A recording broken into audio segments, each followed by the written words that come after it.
It appears that we are live. So, hello, everyone. Welcome. This is new for us, but it's also an annual tradition. This is, once again, You're Missing Out, reacting kind of in real time to the latest inductees to the National Film Registry. I am, as always, Mike Natale. And I am, sadly, as always, Tom Lorenzo.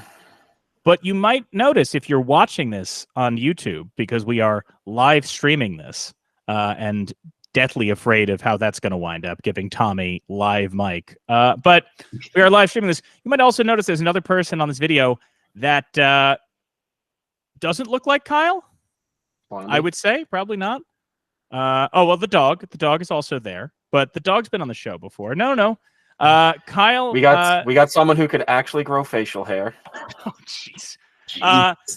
Tom, Kyle is unable to join us this year for our annual tradition, and Anthony DiCaprio was gracious enough to come on and be willing to help us out with this. He's going to be our MC tonight because Kyle thought he'd be able to reschedule nap time, but he wasn't.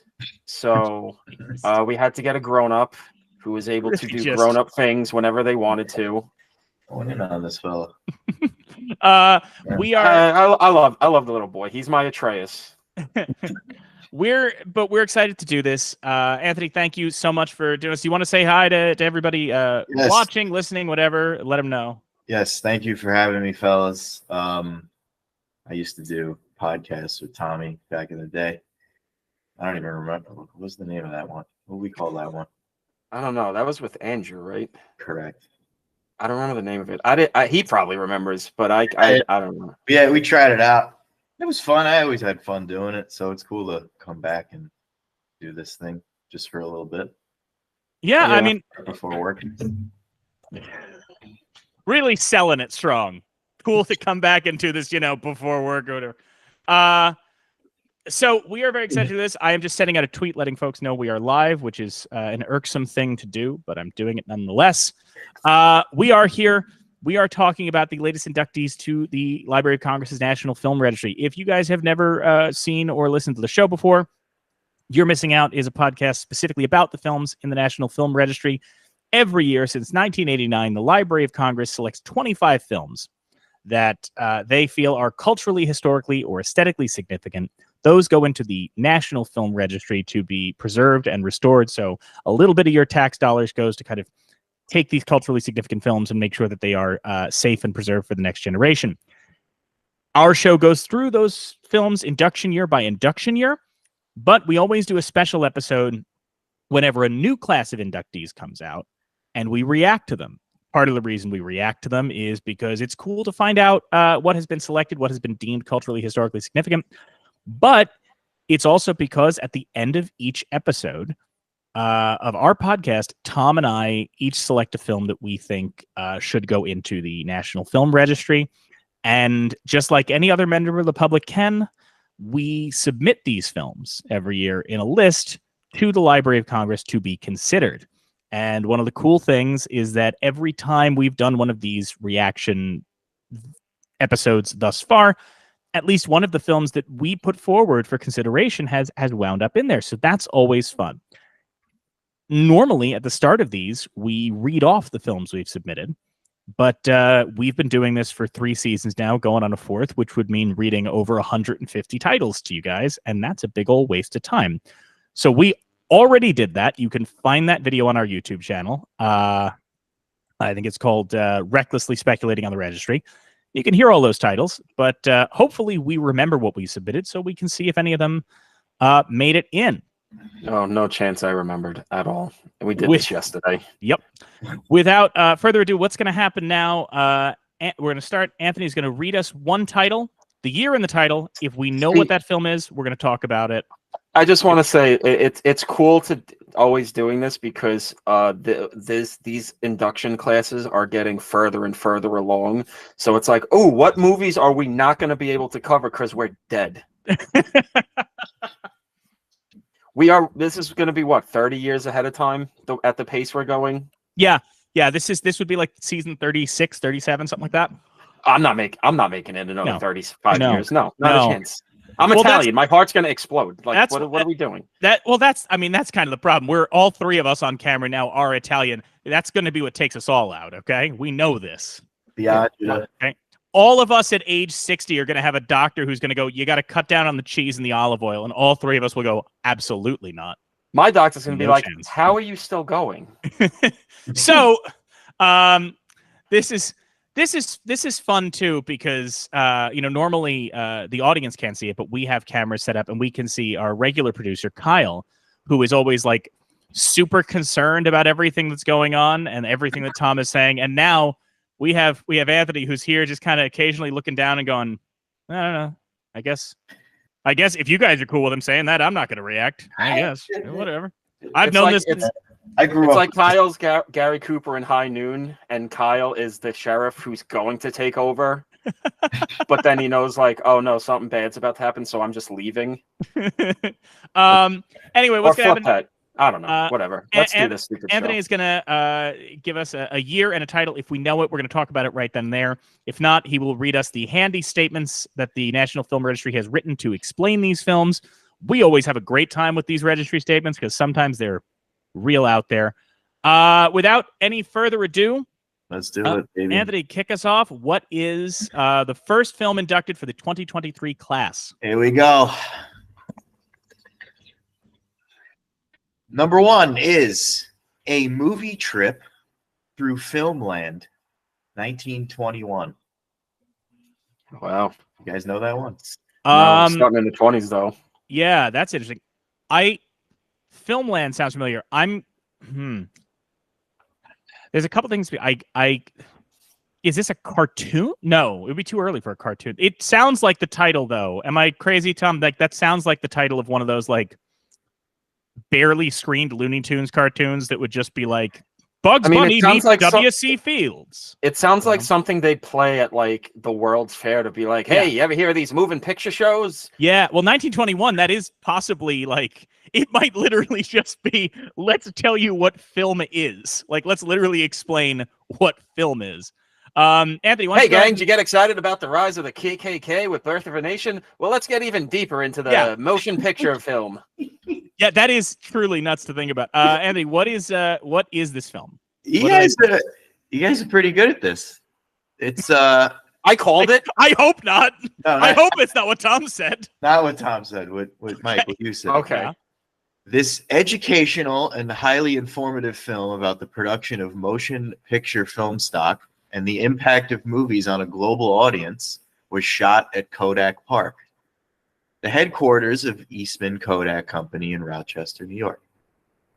Film begins with a gathering of animated, see, you were right, multinational characters as they attend the International Convention of Movie Fans. The animated curtains part, and the audience sees Kodak Park and a short movie detailing every step of the film manufacturing process, including statistics on how much raw cotton, silver, and water is used to create the 147,000 I knew I was going to misread something. 147,000 miles of film stock produced in 1929, enough to circle the globe. Preserved by the George Eastman Museum in 2005 from 2 tinted and toned diacetate prints in collaboration with the Eastman Kodak Laboratory in Rochester, funded by Eastman Kodak and Eastman Kodak commercial, basically. Well, you know why they picked this, right? Because Kodak's making film again.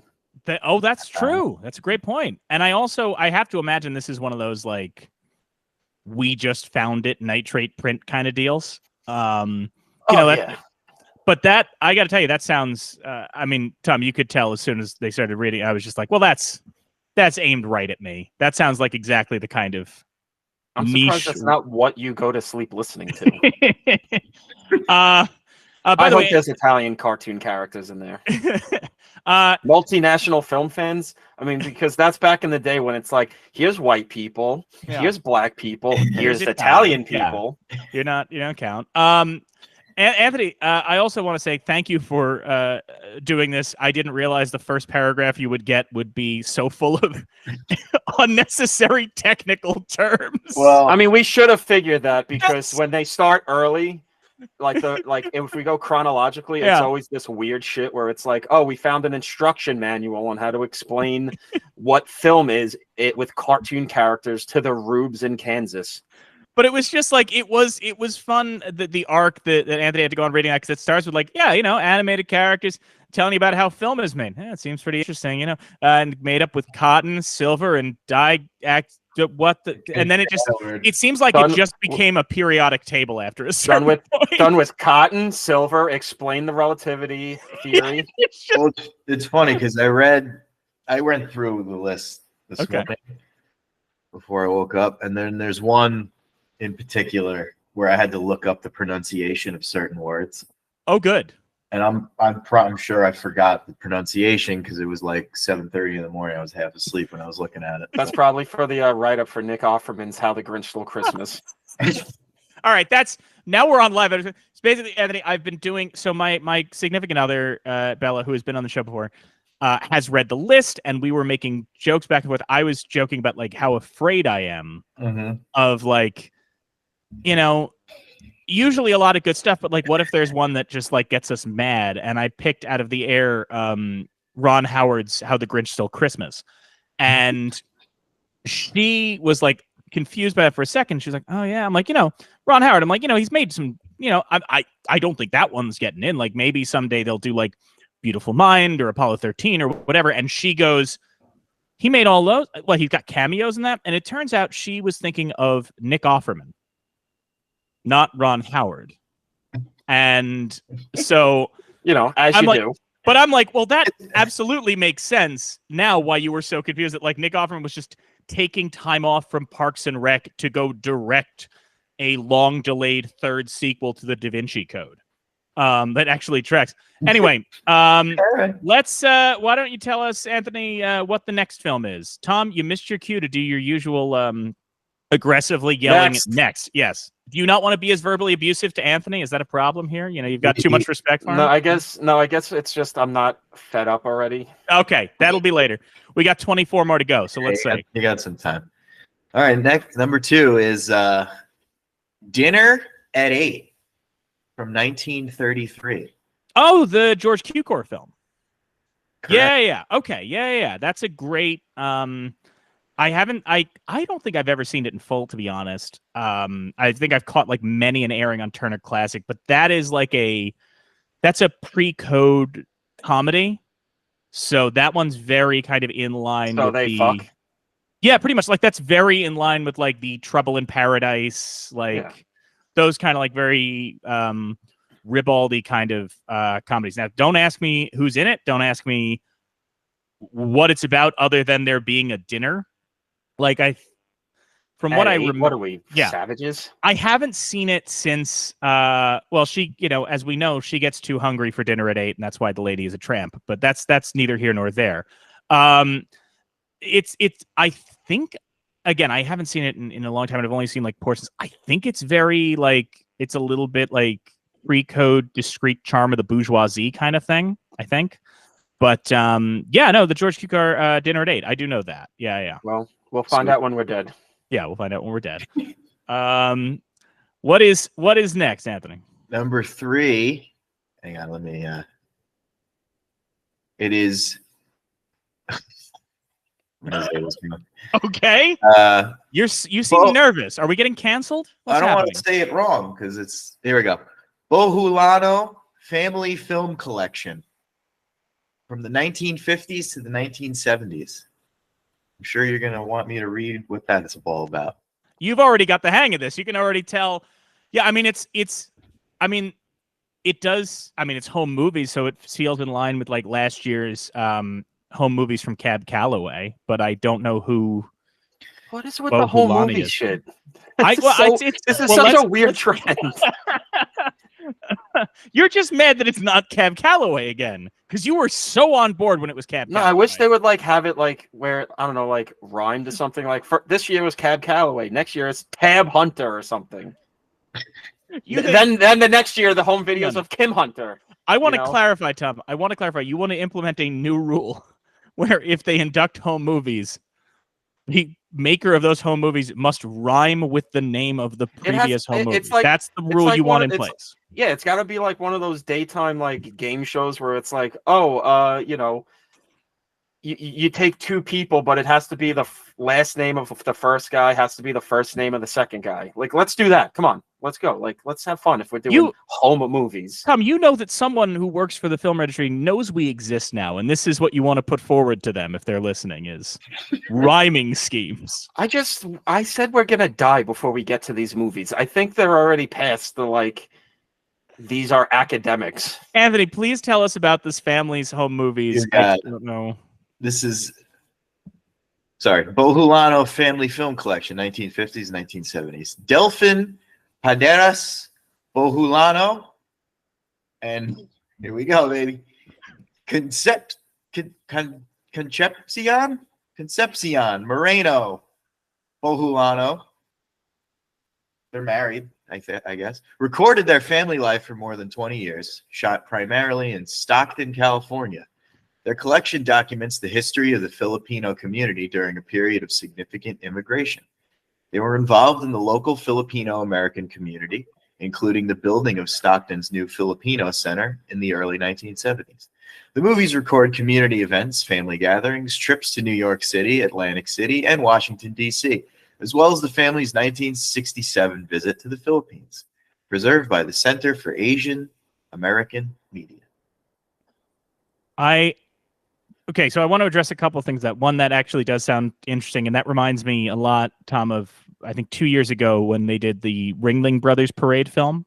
Yeah. And they were like, it's not really about the circus, it's about seeing Black life on film when it hadn't been documented. And I think like Filipino American life is a really interesting thing to have a document of, because it's certainly and this is also what we were talking about yesterday. This is like one of their like coming at it sideways thing about World War II stuff that we were talking about yesterday. Because I mean, why are Filipinos mass migrating to America in the late 40s and 50s? It's because they, entire country got bombed the fuck out during World War II. Yeah, you have McGregor Philippines, you have all that. I also want to acknowledge, Anthony, the yeoman's work you're having to do on some of this in terms of like, just genuinely like, I saw the fear as you were reading it of just like, I really don't want to be like culturally insensitive. I really don't want to I want to make sure nobody thinks I'm half-assing it here. It was the tone you get. It was the tone you get when like you go to like a national park site about an atrocity and you've got like the park ranger is having to be like, I want to make sure that I have like the upper tone of like, I'm putting on a show, but also this is serious. I like that. I think that was it's you're trying to thread that needle and I respect it. And I'm trying, man. For your sake. He was like Randy on South Park when it's like on Wheel of Fortune, and he's like, "Oh, I think I know what this is. I don't think I should say this." I mean, I will say, Anthony, it's. I hope for your sake. I don't know what the class is this year. I hope for your sake, this is a lighter year than last year's. Like every film that they inducted was very bleak. Remember that, Tom? Last year, how we just it fucking sucked. There is a moment. Folks, if you haven't heard it, go back to last year's Registry Reactions. The minute Kyle says the title Titicut Follies, Tom and I both let out an exhale of just the saddest weight. It's just like, come on, man. Like, couldn't it just can you have put like Titicut Follies in like the year and it was like just happy-go-lucky nonsense? And yeah, it was like Titicut Follies, and then it was like a documentary on Manzanar, and it was just nonstop. And then House Party. Yeah, then House Party from 1990, which ruled. The joy we felt. Anyway, so no, that does sound interesting. I agree. That does, and I like the opportunity to kind of treat film, right, and the preservation film. It doesn't have to just be big studio stuff. It doesn't just have to be narratives. It's just truly an opportunity to see life on film. I think that's great. What's next after that one? Next we have Helen Keller in Her Story, 1954. Oh, you know what? I've actually seen this. Wow. Wow, I probably would have never expected that. This is a documentary, and it won the. I must have seen this. I mean, I know we did a lot of Helen Keller stuff. Like Helen Keller was a big thing in school when we were younger. And I swear to God, if they put this in because of the goddamn TikTok trend of people saying Helen Keller wasn't real, that's got to be the funniest shit in the world. Can I tell you, Tom? I'm not joking. I'm 90% sure that TikTok trend uses footage from this movie. So Helen Keller in her story, which I think is also called something else. I think there's another title for it that's like the Undefeated or something. All I know is it won the Oscar for documentary in the 50s. And I saw it when it was like the height of quarantine, and I was just going through all the Oscar winners, right? I did all the best pictures. The Unconquered. Thank you. It actually has footage of Helen Keller like at the time. And I mean like in present day. So like you see modern, in 1950s Helen Keller as an older person, it is, as the title says, it's Helen Keller in her story, right? And having watched the documentaries that preceded it, you do feel like beyond just getting to see a historical figure like that, right? And not kind of as we would see actors play her in like the Miracle Worker things, but seeing the actual Helen Keller, there's also an element of like, you do feel like this is a little different than the documentaries that came before, right? It's not just like archival footage and then a creaky voice going, "She learned to talk with her hand," like that. It's a well done documentary, and I think it's pretty easy to watch. Like I think I rented it on Amazon, so it's available. But yeah, I do think, like you said, Tom, that TikTok trend might genuinely be like I think people were using footage from it. What is it? If you don't mind, Anthony, what's the paragraph for that? I want to know what they say. If that's all right. No, you're good. Let's see. Sorry, Com, I didn't mean to cut you off. I didn't realize you were. No, it's just I was just imagining someone at the registry, just their head in their hands, just going, they don't believe she's real. What are we doing? I hope there's one person on the board who's like everybody else shows up, like Leonard Maltin and all them show up, and they're just like, let me tell you about my favorite movies. And there's one person whose job it is to monitor like what the young people are doing.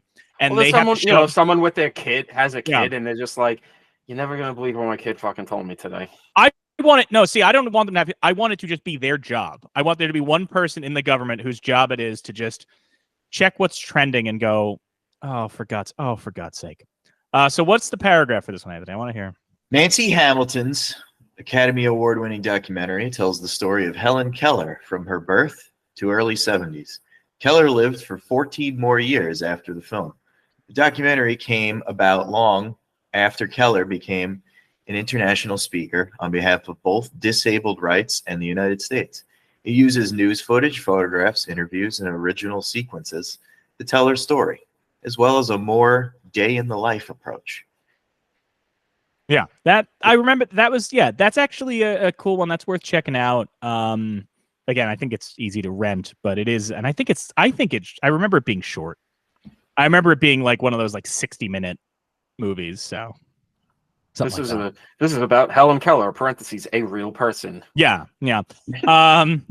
So cool. What's next, Anthony? Next up is Edge of the City, 1957. I have no idea. It sounds like maybe it's somewhere in the back of my brain, but no, I don't know. There's some recognizable names in this. Would you like me to read? Yeah, please. I don't know what that is. It's a drama? Is it like a noir or something? Psychological drama. Edge of the City features superb performances by John Cassavetes and Sidney Poitier in a psychological drama set among New York City railroad workers. Based on a live television drama written expressly for Poitier by Robert Allen Arthur? Hang on, I'm sorry. I got it. Tommy will get this. And maybe you might too. But the way this last name is spelled, it sounds like the way that Arthur? Yeah. I got a plan. Sounds like Dutch in Red Dead Redemption 2 because it's spelled Aurthur. Arthur? Arthur? I've I got got a plan. Sorry for the aside. Anyway, by Robert Allen Arthur, Edge of the City follows Cassavetes as a troubled army deserter who finds trust in others, maturity in himself, and reintegration into society after Poitier, played by Stevedore Foreman? Stevedore Foreman? Is that a thing? Steve Dorr Foreman? I mean, I assume it's a thing. They wrote it. Okay, I don't know, whatever. No, Sorry. I know, Stevedore. I've heard. Yeah, I've heard. Okay, Stevedore Foreman befriends him. Praised by the NAACP for its message of racial brotherhood, this first feature of blacklisted television director Martin Ritt offers finely delineated performances by Ruby Dee, Kathleen McGuire, and Jack Warden. Critic Stanley Crouch called the film one of the highest of the high points in Poitier's career, noting an almost heartbreaking effect in his absolute freedom from the stereotypic, moving with such vitality through so many more moods than would be expected of a black character then or now. You know why it was probably like in my brain somewhere, like tickling me? I was going to say, how do you not know this? No, but you know what? It's probably mentioned in Pictures at a Revolution. I bet. Like, this is, I mean, I'm surprised I've never heard of this one, right? It sounds like a movie you'd hear talking about. It's probably a movie it's probably something hard to find. That's probably the problem. Especially John Cassavetes, Sidney Poitier, like that plot description sounds like a movie that you not only have seen, you own and watch regularly. So I'm surprised we don't know. I know that's honestly probably a hard movie to find. It's probably not streaming anywhere because the promised dream of everything will be on streaming. No, it's not. Yeah. Not even Warner Brothers things are on Warner Brothers streaming anymore.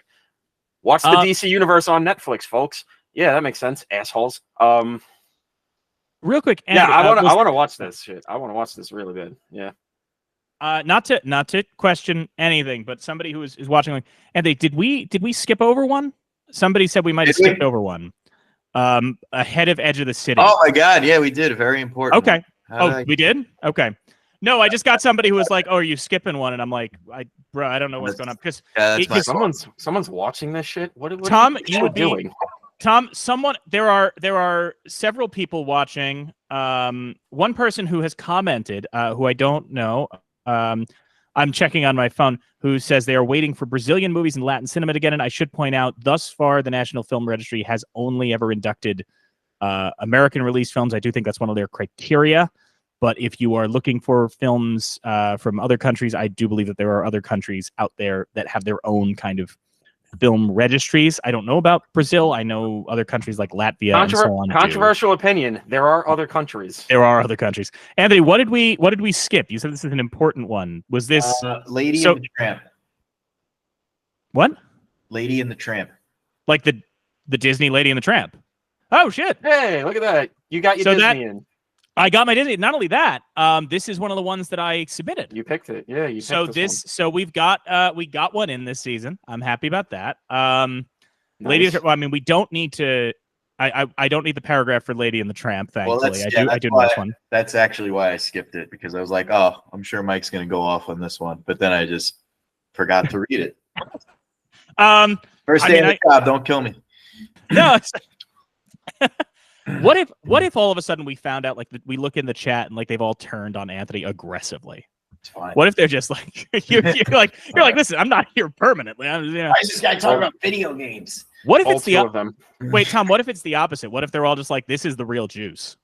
Get rid of the other guys. Kyle, we just mutinied Kyle. Speaking of, I'm not joking. In the chat right now, as I read this, is Kyle chimed in the chat to say congrats, Mike. So Kyle, we're so glad you're watching. We're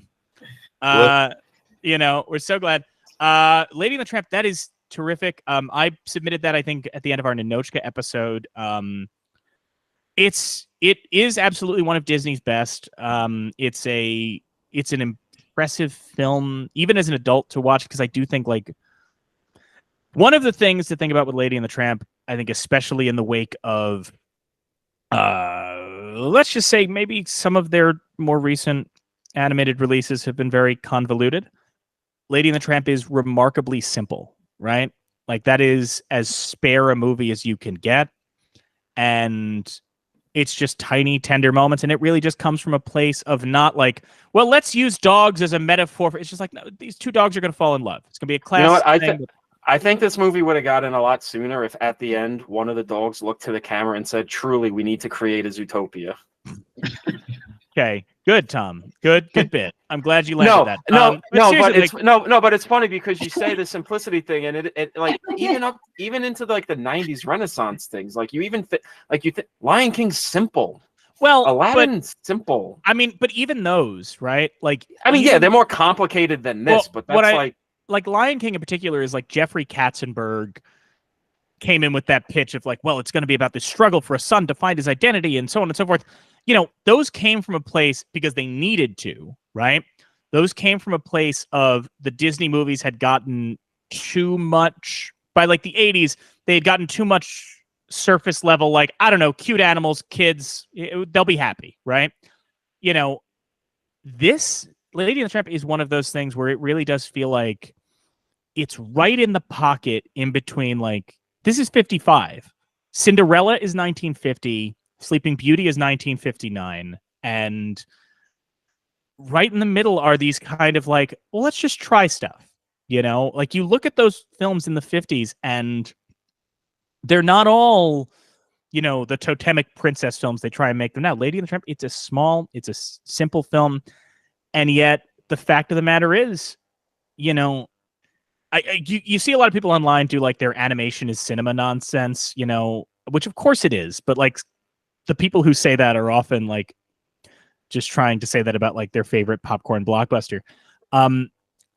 It's often hard for moments in an animated film to reach the same level of iconic as like King Kong on the Empire State Building, but I think it's fair to say the brilliance of the Bella Notte sequence, the spaghetti kiss, is just one of those things that like it has entered into the lexicon, right? Well, it is one of the most iconic film images. I think it's because it's part of a thing we've discussed on the show, which is that once like Fantasia and stuff kind of failed, animation in this country at least kind of just became one thing. And outside of Disney, if anyone else did it, it kind of became just content. And even when Disney died, it kind of just became, well, we got to make animated movies, so whatever, throw something together. And you kind of just lost the artistry, because if you go to the other country stuff, I mean, shit, you just saw it yesterday, Boy and the Heron. Yeah. There's some, I mean, that's not a movie that gets made in America, because, you know, animated movies in America can only really be one thing. But there's some images in that movie where it's just like, hey, we're going to take the time to not just crank out some bullshit images, even though there are cute animals. Fuck the parakeets, but I like the little Kirby guys that just float into the air. Miyazaki loves his little guys. But like, I think it's kind of a thing like where they're kind of inducting it because Disney is important to the history of cinema as an animated studio, but like kind of getting into the thing of, oh, maybe if things were different, you know, animation wouldn't just be in America. We're just chasing Disney. Yeah, but to that point, like what Lady and the Tramp manages to do on the Tramp is, like I said, that spaghetti scene transcends that, right? Like even if you are an adult, right? Because they're still trying is basically the thing I'm getting at. I hear you. I'm just saying, like, even now, right? Even now, if you are a cynical adult, anything, you watch that sequence and it is the simplicity of it. And also, to their credit, you know, the amount of emotion that they can pack into these dogs, right? Like they, and that's not just true in this film, it's true in a couple. I mean, Tom, I know one of your favorite animated sequences in cinema history is when Pongo finds out that he got Perdita pregnant. I know that is the animation of Pongo's face. Anthony, when was the last time you watched 101 Dalmatians? Before Cruella came out. I highly recommend you go back and only watch the scene when Pongo is informed that he's having puppies, because he makes a shocked face, a concerned face, but then they specifically animate him making a sly smirk that can only be accompanied with what you imagine is a yeah. I think, And it's so funny. And he's just like, it's exactly that face. It's exactly that. It's like in Grindhouse when he goes, "I never miss." Yeah. So, but Lady and the Tramp, like, think about it. That scene, they really do you get emotional watching it because those two dogs become a human romance. But you know what but like it's like what I'm saying with the trying thing, but it's also that he has the idea that animated movies can be for kids, but they can also be for adults too. You know, there was that big, whatever on film Twitter 2 months ago when Five Nights at Freddy came out, where people were saying, "Oh, well, it's for kids. It's supposed to be dumber than dog shit." And people go, "Yeah, but like, there are good kids movies, you know that, right?" And you just have to point to a movie like Lady and the Tramp, where Walt had the idea of like, kids aren't dumb. We can't show them, fucking Stallo or anything, but like, we can treat them with the respect that they deserve as human beings that are just slightly below in maturity than most grown-ups, let's be honest. So yeah, I think that's kind of, well, one, like we said, it's the 100th. Yeah. This is a better honorary mention of Disney's anniversary than Wish. Because even if you give it 1.5 stars on Letterboxd, there's no chance that movie's good. It is a fascinating thing to bear witness to. Next. So, well, technically next, because it was Lady and the Tramp is 55, and then remind me again, the Cassavetes Poitiers film, Edge of the City. Again, that is really like, why don't we know that? I'm literally just gonna I'm gonna try to like even find it. Like, Anthony, continue. I'm gonna like continue. Next up is We're Alive from 1974. Nope. No. We're Alive. 1974. In 1974, 3 female UCLA graduate students, Mitchie Gleason, Christine Lesiak, and Kathy Levitt, led a video workshop at the California Institution for Women, then the largest women's prison in the U.S. What? Run-on sentence much? What emerged from 6 months of correcting the grammar of Congress? I mean, I don't know. You read this sentence and you tell me if it makes sense. What emerged from 6 months of roundtable discussions taped by the incarcerated participants is We're Alive, a 49-minute documentary of astonishing power. Simultaneously anonymous and intimate, the women are unsparing in their condemnation. I'm realizing I can't read. This is illuminating. Condemnation of the dehumanization of the carceral state, while at the same time exemplifying a triumphal dignity, alive indeed, in parentheses. The film is a blueprint for prison reform and thus, unfortunately, as timely today as it was then. Digitally restored by the UCLA Film and Television Archive. Funding provided by the Columbian Motion. And do I need to read all that? I don't think so. All right. Listen, you said the word carceral correct. So you say carceral correct. You're not completely. Listen. We will talk about the film in a second. I do want to acknowledge. I do like the idea that Anthony has started taking pot shots at the Library of Congress. I want to imagine like next year he gets audited and the person just walks into the room and he's like, "Wait, why am I here?" And they go, "Tell us about run-on sentences, buddy. Tell us about you got some problems, got some issues here." No, that I will say that sounds genuinely fascinating. Like every once in a while, and Tom, you know this from our years of doing this. Like every once in a while, you get a document. Like they'll mention a documentary where you're like, "Oh, that I kind of need to watch that." It is fascinating because like we've certainly gotten a number of films in the registry that tackle incarceration, but I feel like until he was reading that description, I really didn't think about like how few films, documentary or narrative, with any sincerity, tackle women's prisons. Right? Like I feel like that does feel like a topic even today that's kind of just not talked about. It seems like we talk about male prisons, which I mean, listen, that's obviously we need to talk about that. Shit's fucked up, but like it seems like we do tend to forget No, yes, women go to prison too, And if guys.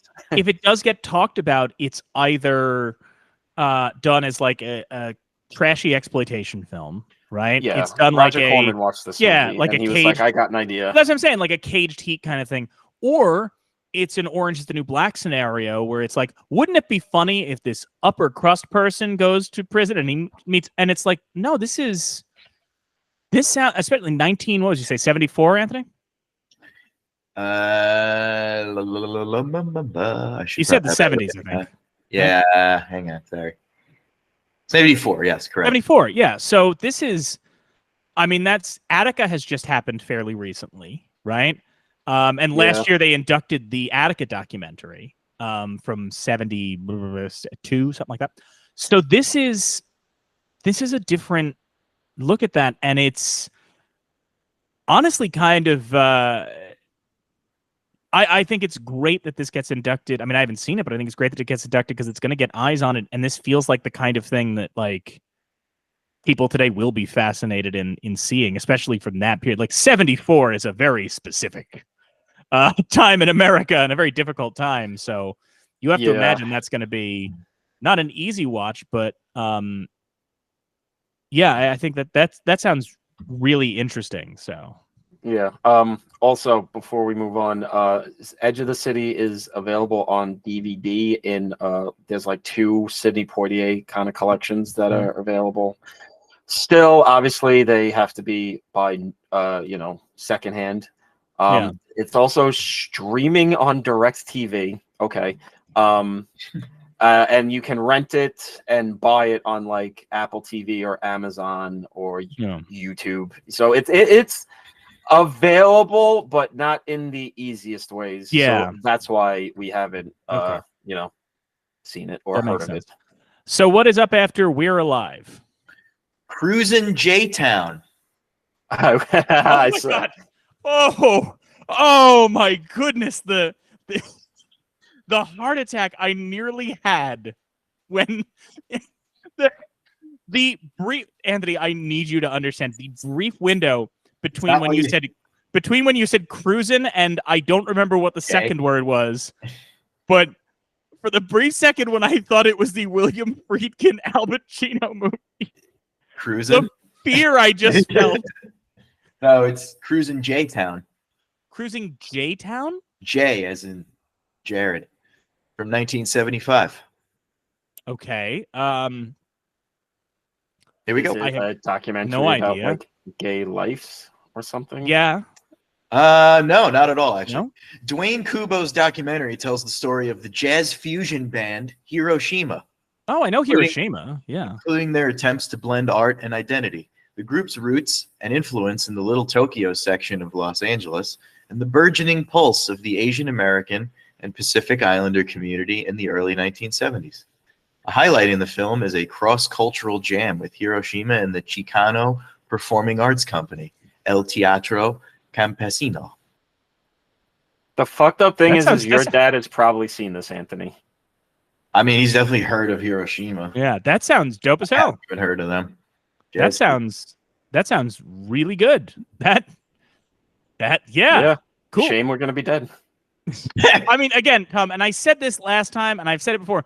You can watch these movies outside of the context of this show, but I'm not going to.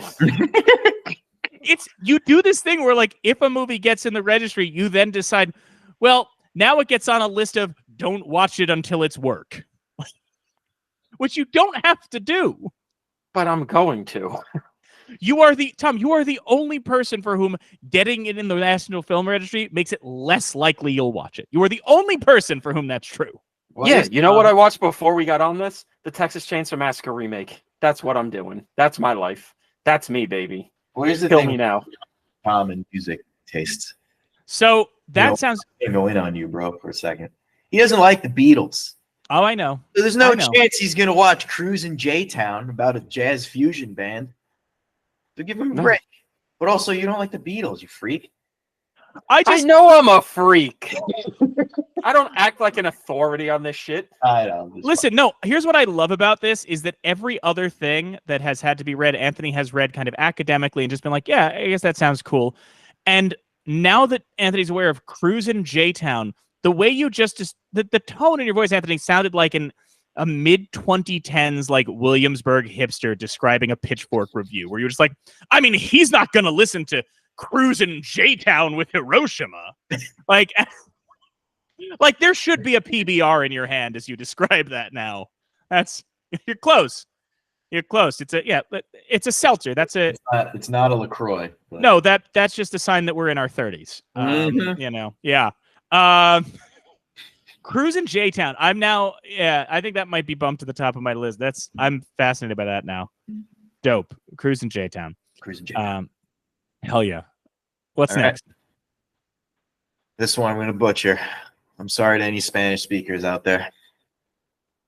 Alambrista from 1977. Oh, I've never seen it. I do not know what it's about, but I know it because that's in the Criterion Collection. I've heard that name, yeah. Yeah, I don't know what it is, but so okay. Alambrista. Yeah, read us the paragraph there. Alambrista is the powerfully emotional story of Roberto, a Mexican national working as a migrant laborer in the United States to send money back to his wife and newborn. Director Robert M. Young's sensitive screenplay refuses to indulge in simplistic pieties, presenting us with a world in which exploitation and compassion coexist in equal measure.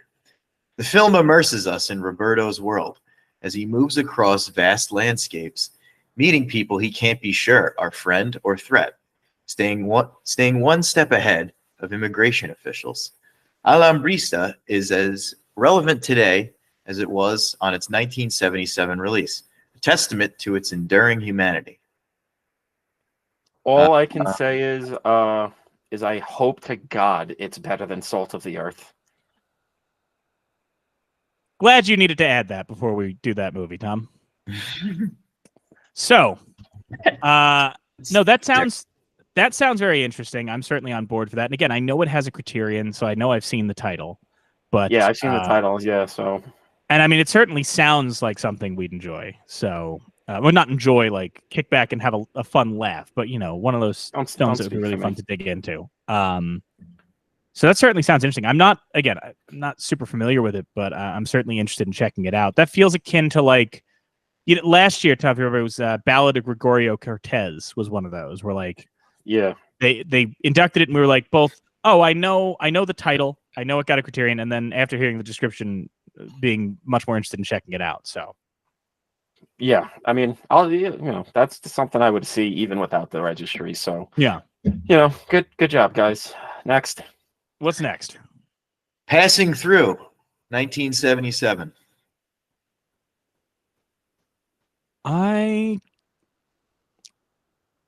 Is that one of the LA Rebellion films? I think that's like, it's not Haile Garima. He's good, this guy. Oh, really? It is? Okay, so that's exactly what it is. It's not Haile Garima, right? It's Larry Clark. Larry Clark. Yes, thank you. Okay. This one, yeah, this is like, I've never seen it because I think it is impossible to see. Like, I feel like it's one of those. Well, you remember when we were doing Killer of Sheep a couple seasons ago, we were talking about like Killer of Sheep was so hard to see for ages, and Sankofa was hard to see. So I know of Passing Through, and it has something to do with jazz, right? It's like a jazz.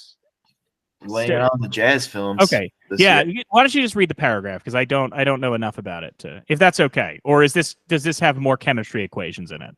No. This is words I can read. A key figure in the LA Rebellion film movement, director Larry Clark uses Passing Through as a rumination on the central importance of jazz in African American culture and the attempts of others to appropriate this legacy for profit. Released from prison, an African-American jazz artist refused to rejoin the music industry he feels is controlled by white mobsters and corporate interests.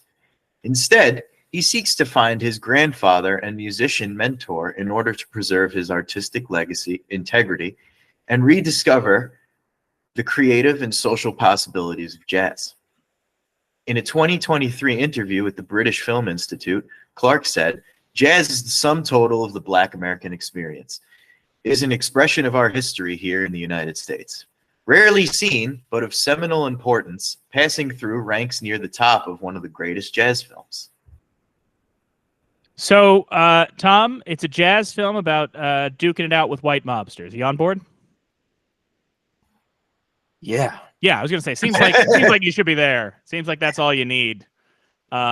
Interesting about the jazz thing, because you're right. You've got Cruise in Jtown with the jazz fusion. I'm never gonna stop enjoying saying that title now.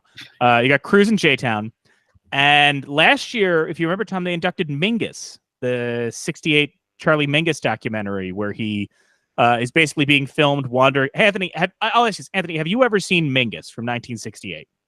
I have not, but I am very familiar with his music. Oh, you are gonna love this. It is mostly it's during the time period where Mingus is getting like evicted from his apartment, and it's mostly just a camera filming him as he goes on rants. And at one point, he's literally just wandering around the apartment, ranting about I don't remember what. Starts like hitting keys on a piano, and then all of a sudden just picks up a gun and just starts like showing off his rifle. Those guys were all just out of their minds. Yeah. Like him, Charlie Parker. Yeah. Look up Mingus, and I would say look up Passing Through, but I'm pretty sure it's like one film reel locked in some college archive. So if that's not true, and if anybody knows where to find it, email me. You got 30 years. Reach out to me. Okay. What is next up after Passing Through? Passing Through, we have Fame from 1980. Oh, like Fame. Fame. You said Fame, and like immediately I was like, well, it can't be that. It's got to be some silent. No, 1980. So like, I'm gonna live that Fame. Yeah, I guess so. Never seen it. Oh yeah, Fame. I'm gonna live forever. That's a choice. Well, it's an iconic film. Alan Parker, and I think it's probably the only. Well, maybe not the only Alan Parker we get in the registry. They might do like a Mississippi Burning for Midnight Express. He also did. Right. Alan Parker's got a weird career. Did The Commitments, Bugsy Malone. Weird career on Alan Parker. Pink Floyd's The Wall. That was him too.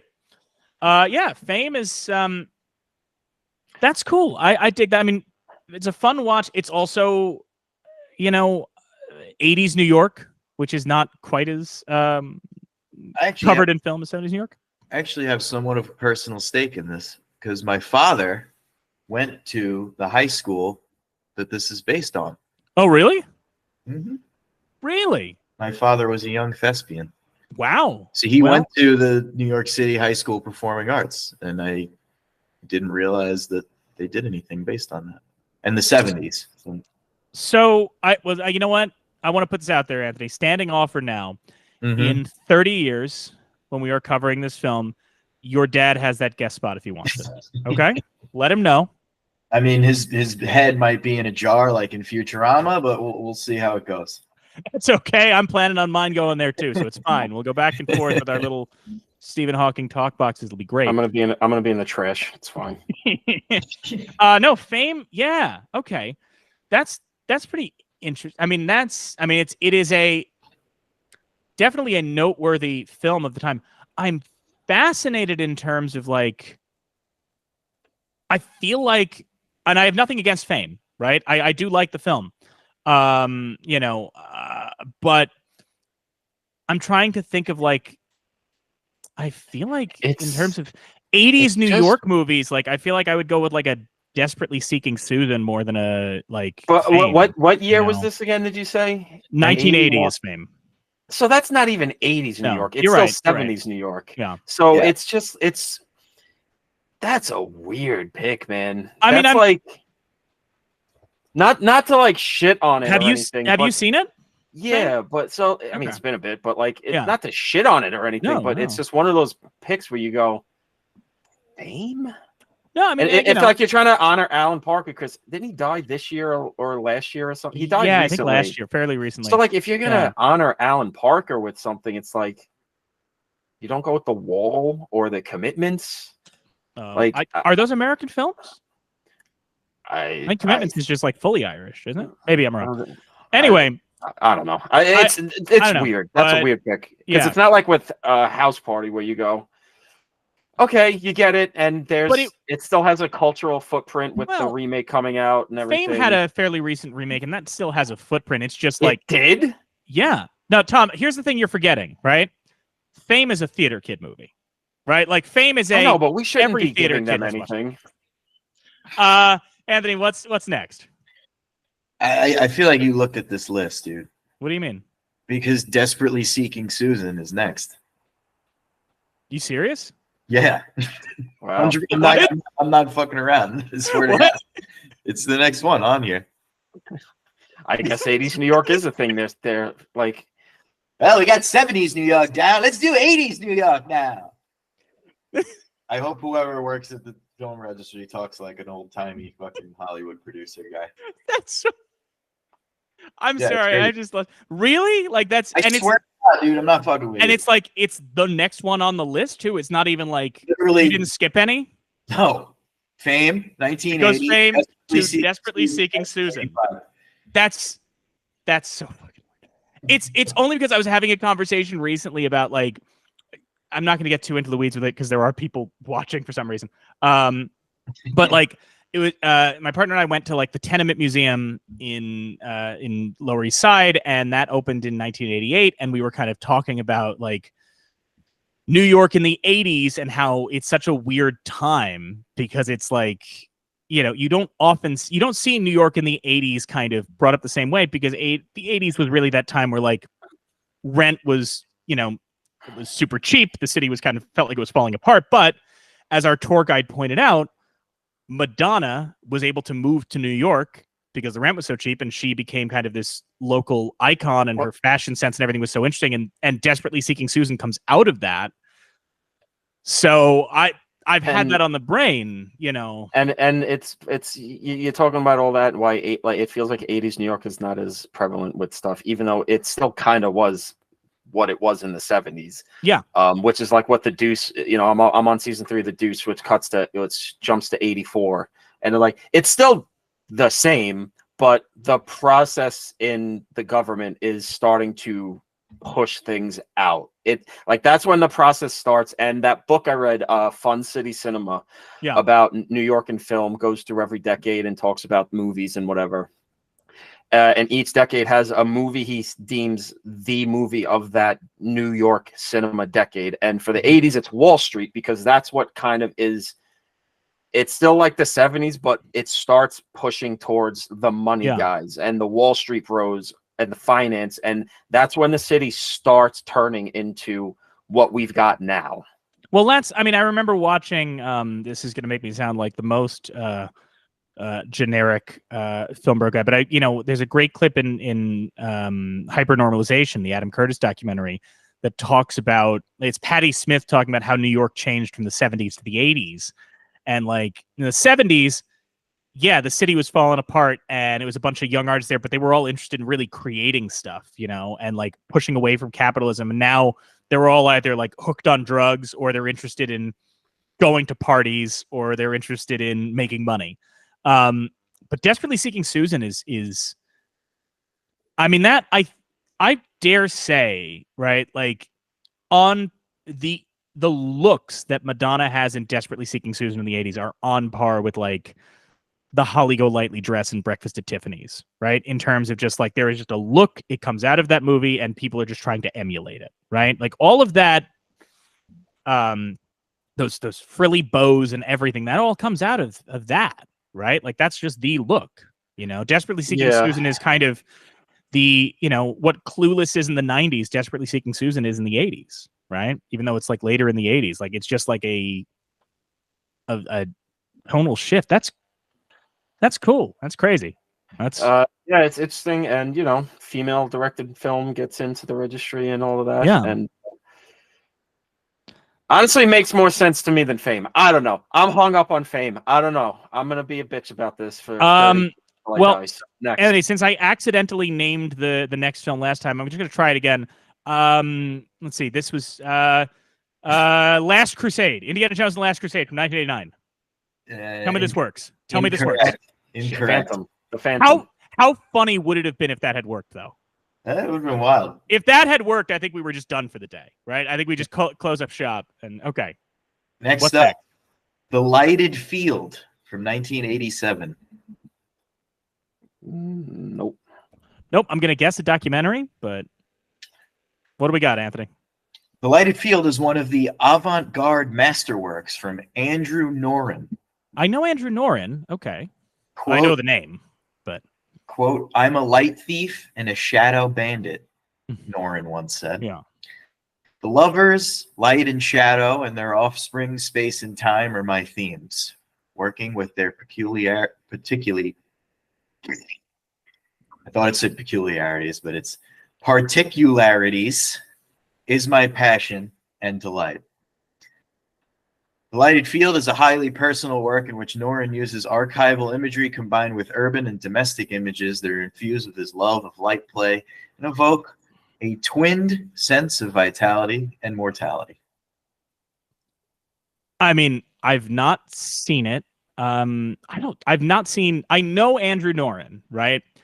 He came up in a book on Stan Brakhage I was reading recently, and I read about him, but I've never seen any of his stuff. I don't know if it's easy to see. I don't know if it's like, it might be like Tom, you remember like 2 years ago they inducted one of Robert Beavers' films, but they're like, the only way to see it is to go to this one cinema screen in Greece that is allowed to play it. Yeah. So I haven't seen it. I mean, it certainly sounds interesting. His name's Andrew Noren. Yeah, Noren or IN, but I think EN. Okay. Noren. Yeah, Andrew Noren. Yeah, I know. I think he has another. The one I remember hearing about is not this one. I remember hearing about one that's like something particles that people really seem to like. Particles, because I'm on his he has a Wikipedia page. Okay. It is not very dense, and there are no links to any of his filmography, just a list of them. Really, Tom? You think you're saying that there's a lack of real internet scholarship on avant-garde cinema of the 70s and 80s?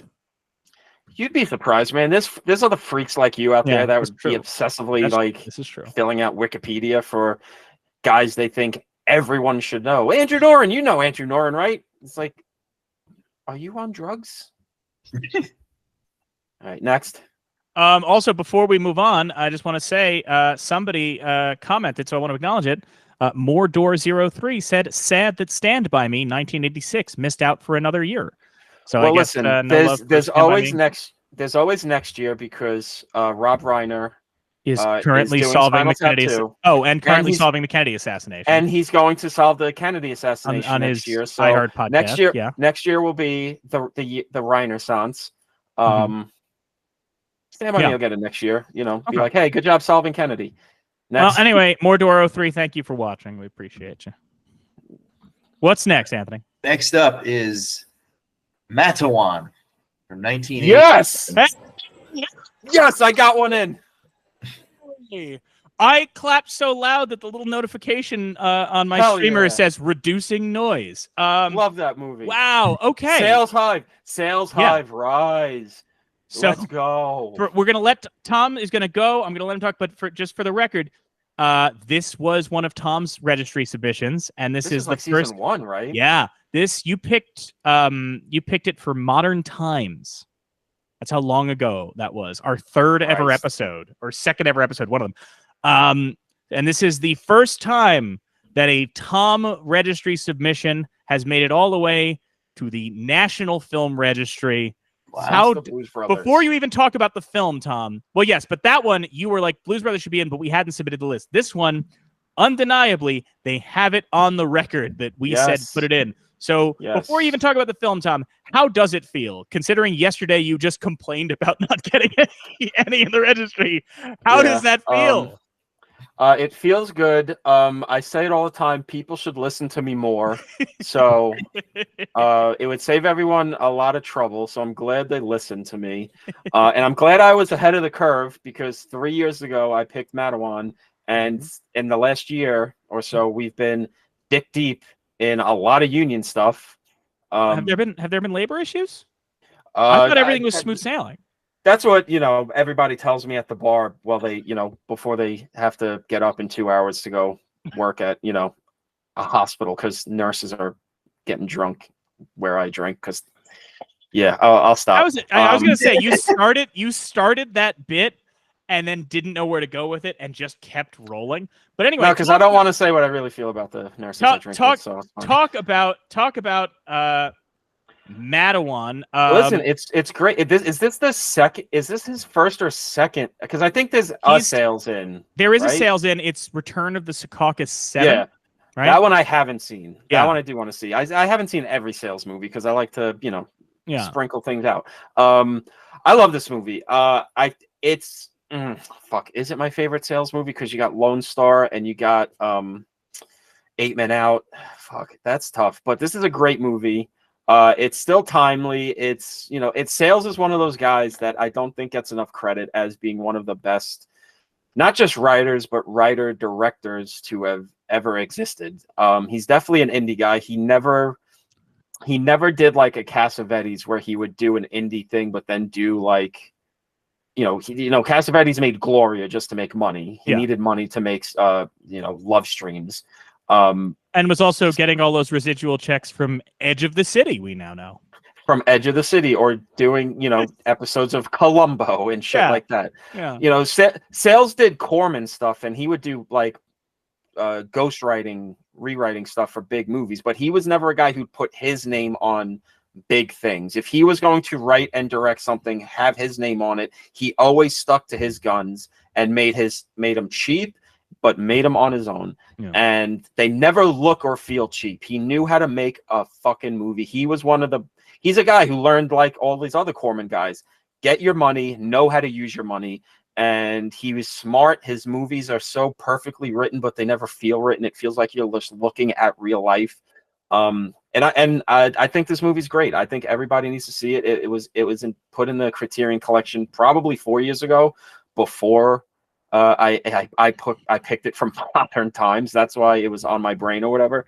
But it's easy to watch, so people can definitely see it. It's not like Return of the Secaucus 7 or whatever it is, or like Limbo, one of his other movies that are kind of hard to see.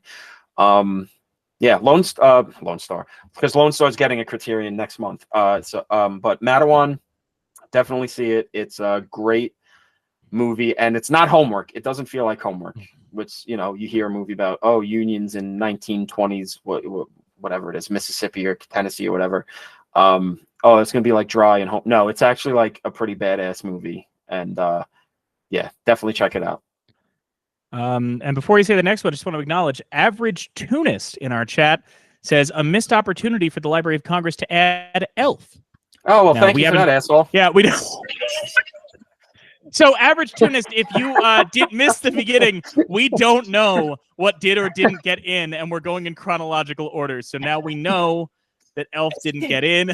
Thank you for I'm sorry. your I'm just comment. And thank you for watching. That's probably like a 12-year-old. I'm sorry. Thank you for taking time out of your day in the middle of the afternoon to watch a stream.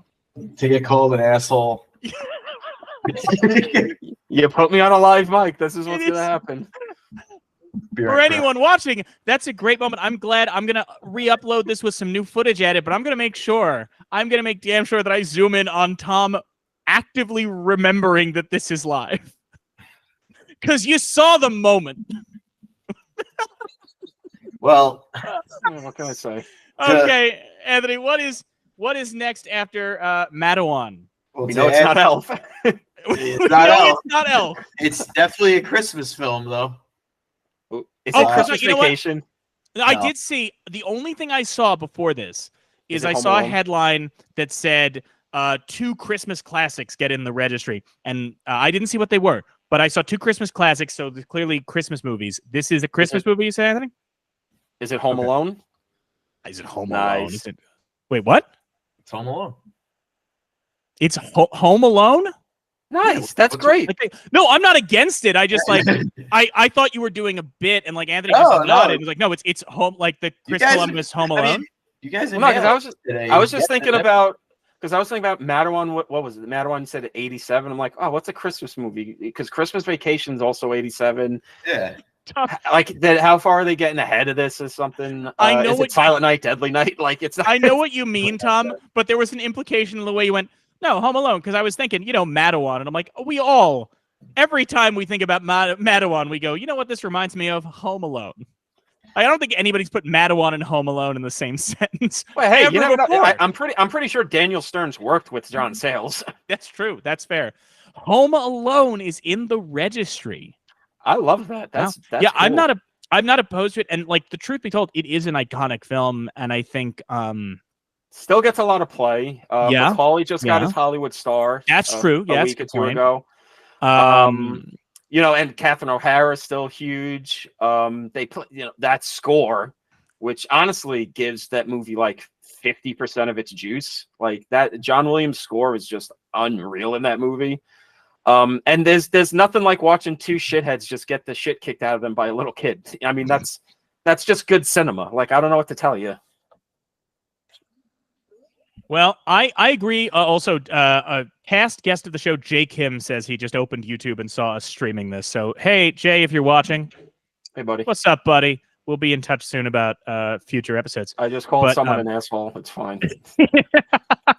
We aren't even monetized. We're gonna get so demonetized. Home Alone. No, I agree. I loved Home Alone as a kid. It was my favorite movie. So much so, I'll just share this personal anecdote because my mom loves to remind me. One time on a playground, they had one of those. Remember how our playgrounds when we were kids used to have like really dangerous stuff? Like they used to just be like, what if there's just like a metal pole on pulleys that you can just swing on, right? So they had one of these things, right? And I had like swung across, and then there was another kid who wanted to cross, and I should have gently lobbed it to him, but instead, I believe I hit him with it intentionally and yelled, "Come and get me, you moron," because that is what Kevin McAllister did in Home Alone. And that kid ran crying to his mother, who went to my mother, and my mom made that the first film that was temporarily banned in our household. Our house had its own version of like the British video nasties, where she was just like, this is Clockwork Orange for you. You don't get to see it. Like, we just can't allow this. Did you play Grand Theft Auto growing up? Did what? Did you ever play Grand Theft Auto growing up? Of course. Okay. Of course. It is funny to think about, though, that like, well, that kids did just get to watch a movie where like it's basically like Frodo like Hostel or whatever. Yeah, like it's like Home Alone really is the last vestiges of like 80s kids films, because like anytime you watch an 80s kids movie that's like beloved, you go, oh, this has a lot of stuff that probably shouldn't be for children. Right? Like everybody loves the Goonies, and they always forget there's a scene where Corey Feldman decides to antagonize the Spanish-speaking maid by saying, like, in the basement, we keep cocaine and prostitutes. And you're like, what? Why is this in a children's movie? Like, because that might have just actually been Corey Feldman admitting something on camera. But with Home Alone, like, yeah, it's the last vestiges of that. Really just like, I don't know, kids can watch this, right? And it's kind of, it's Looney Tunesy, but in the best way. And it is one of those things where it is the kind of movie that you think about and you're like, what an ingenious premise, right? Yeah. Like yeah. It's a great movie. And I remember watching it maybe a year or two ago at some point when I got the 4K disc. I just remember watching it being like, this is kind of like, it's not high art or anything, but it's got the kind of script that should be studied at like film schools, because it's just so basic, just like set up, payoff with the simple themes and simple characteristics, and everything just like rolls together kind of in a perfect package, almost like, I don't know, like Zemeckis in the 80s, like, but like kind of like lesser tier, like, but it's or even on par with like the films we've talked about in the show a lot, like a lot of the comedies that we do, the old screwball comedies, right? Really just came from the place of like, okay, we're going to come up with a premise. What are the 15 different things we can do with this premise, right? Mr. Blandings built his dream house, Bringing Up Baby, these kind of classic and screwball comedies. It's just, it's simple, and yeah, I think, maybe hot take, I don't know. Probably not with Mike, but in the larger audience, Best thing that John Hughes has been involved in. Why He would wrote that? it. Why would that not be my take? Do you think I'm No, a I'm big saying John not. Hughes guy? I'm not saying. I'm saying not Oh, a hot okay, take for right. you. Okay, gotcha. But Yeah, for yeah. everyone else, this would be a hot take because Okay, gotcha. we don't like John Hughes. I like John Hughes. Okay, I think he's. I think We we are don't hate also him. no. I think you and I are both like deeply colored by the annoying John Hughes overly long tribute on the Oscars one year that No, we but I still also think just- about. But I also just want to be like, all right, I like Ferris Bueller because Yeah. it's about a little stinker.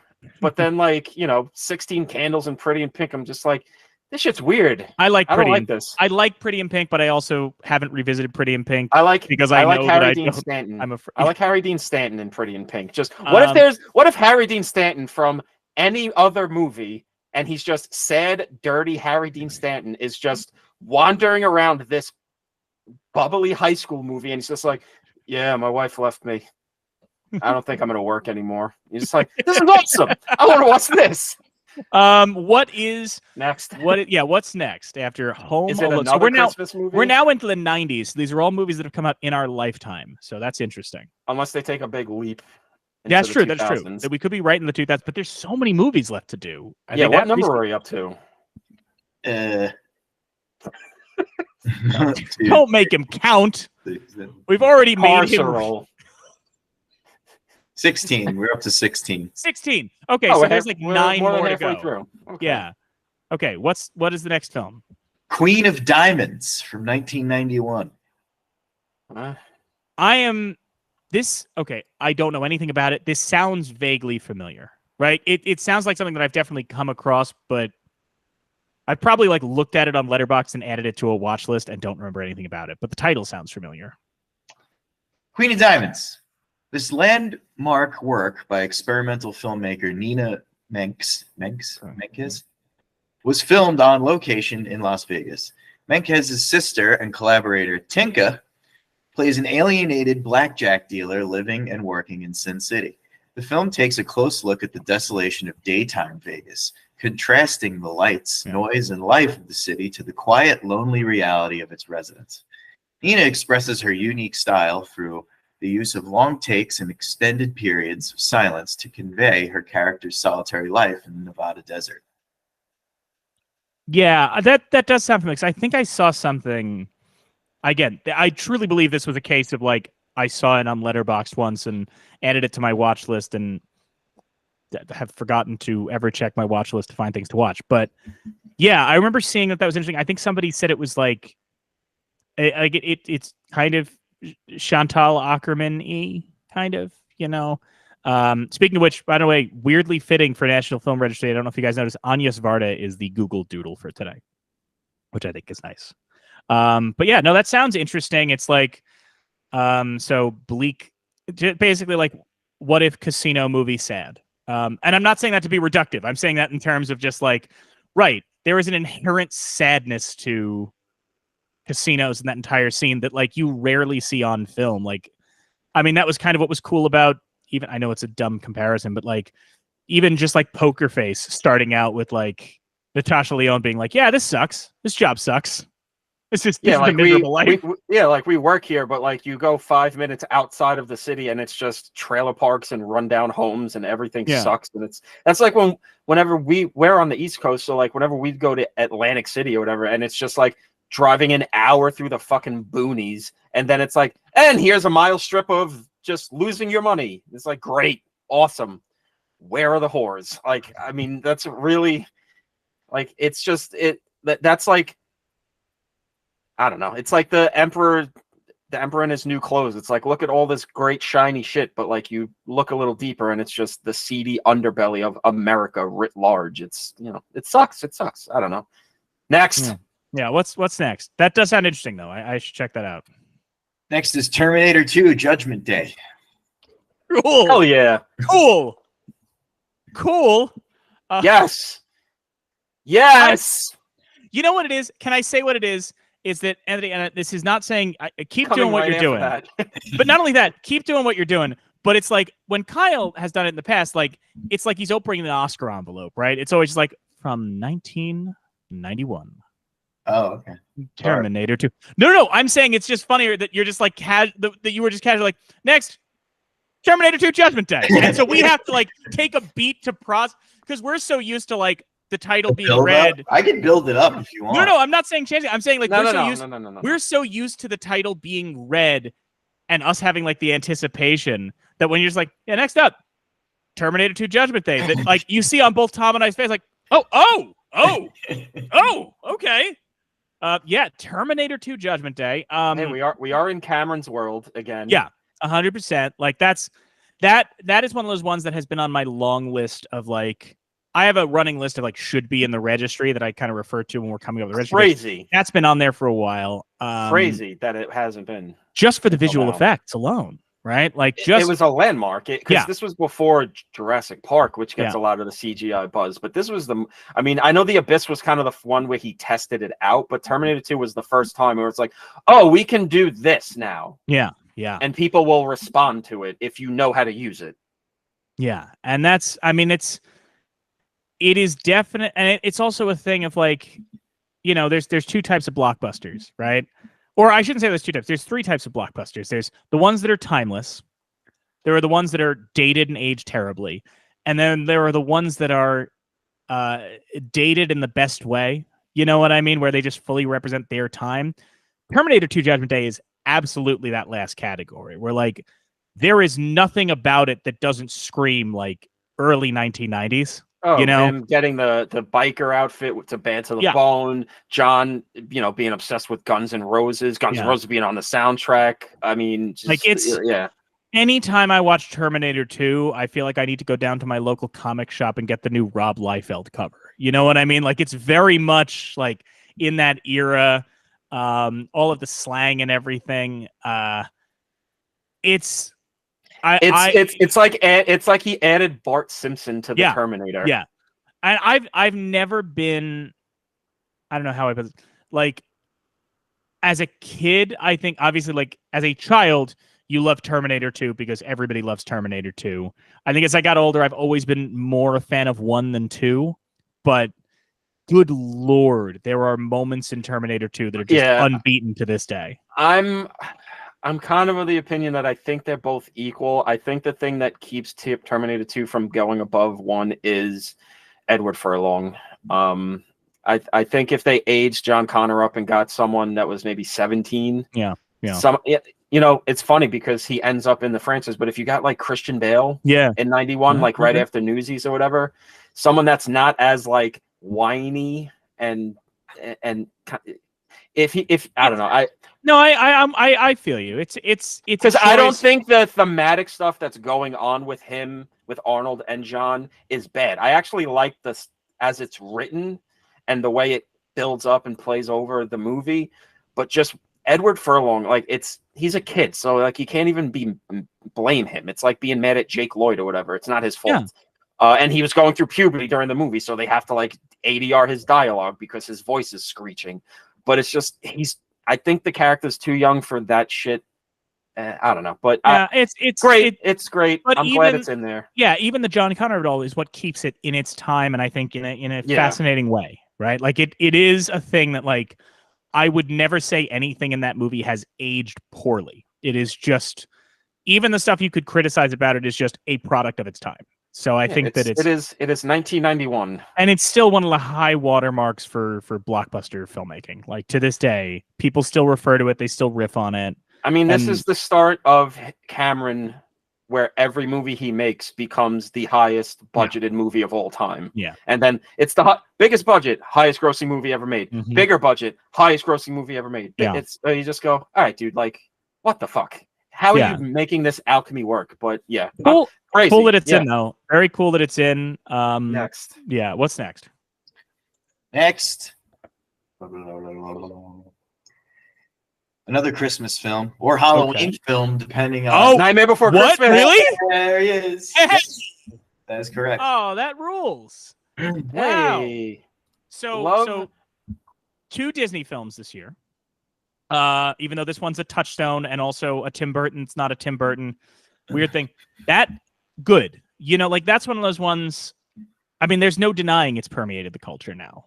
You know, like it was a cult success in its day, but like I think it is one of those movies where its cult success has now rolled it into the realm of like absolute classic. There's even an argument to be made, a strong argument that it might be the greatest stop motion feature of all time.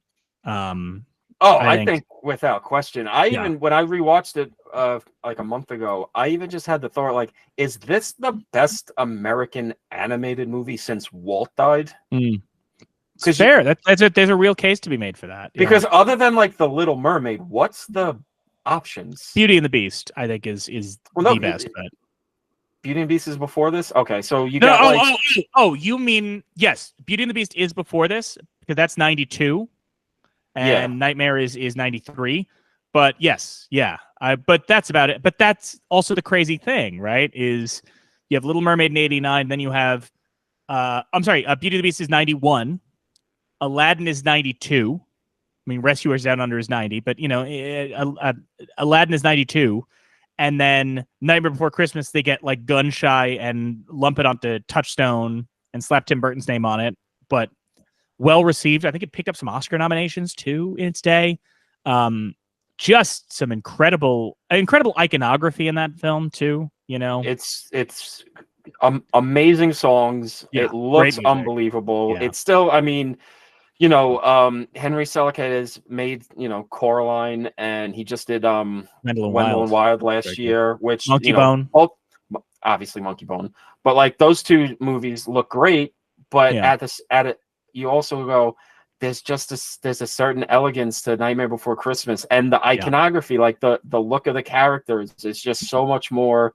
Even if Wendell and Wild's a little more, technically advanced and everything, you just look at Jack Skellington and Sandy Claus and the Oogie Boogie Man and Sally, and or Zero, like you just go like, I could just look at this all day long. Yeah, and it's like a tight 70, like.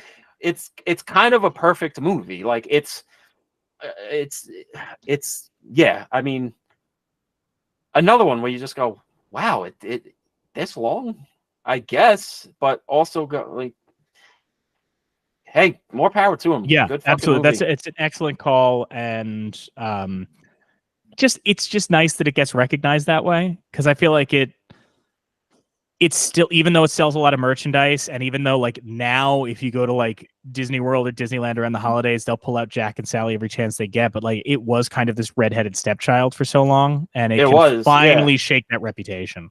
I mean, to the point where in like middle school and high school, I remember being like, I love Nightmare Before Christmas, but like seeing the other people like Nightmare Before Christmas, I'm like, oh well, I'm not wearing this shit. I'm not going to the Hot Topic to get that merch, because I don't want to be like these fucking people. Yeah. Funnily enough, I almost exclusively drink with those people now. So there you go. I am those people. I am Hollywood Boulevard. Wow. Terminator 2 and Nightmare Before Christmas back to back, and Home Alone. I mean, we got to get the most. I was going to say Queen of Diamonds was not part of my rotation, but otherwise you're just naming VHS tapes I watched as a child. I mean, right? Like there's like a few of them that I'm going to like watch like this month. But like at this point we have to like get like the next movie has to be the most like dirt deep miserable fucking movie I like ever made. Next up, a VHS compilation of old Tweety Bird cartoons that Mike had. It's just going to be next up, the American remake of Funny Games. Oh Christ. Oh, what's next on the docket, Anthony? Please say it's something else that I rented from Blockbuster as a child. I don't think so. The Wedding Banquet.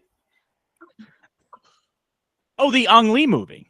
I was gonna say that's the Ang Lee movie, right? Yeah. Yeah. Wow. I think second Ang Lee in the registry.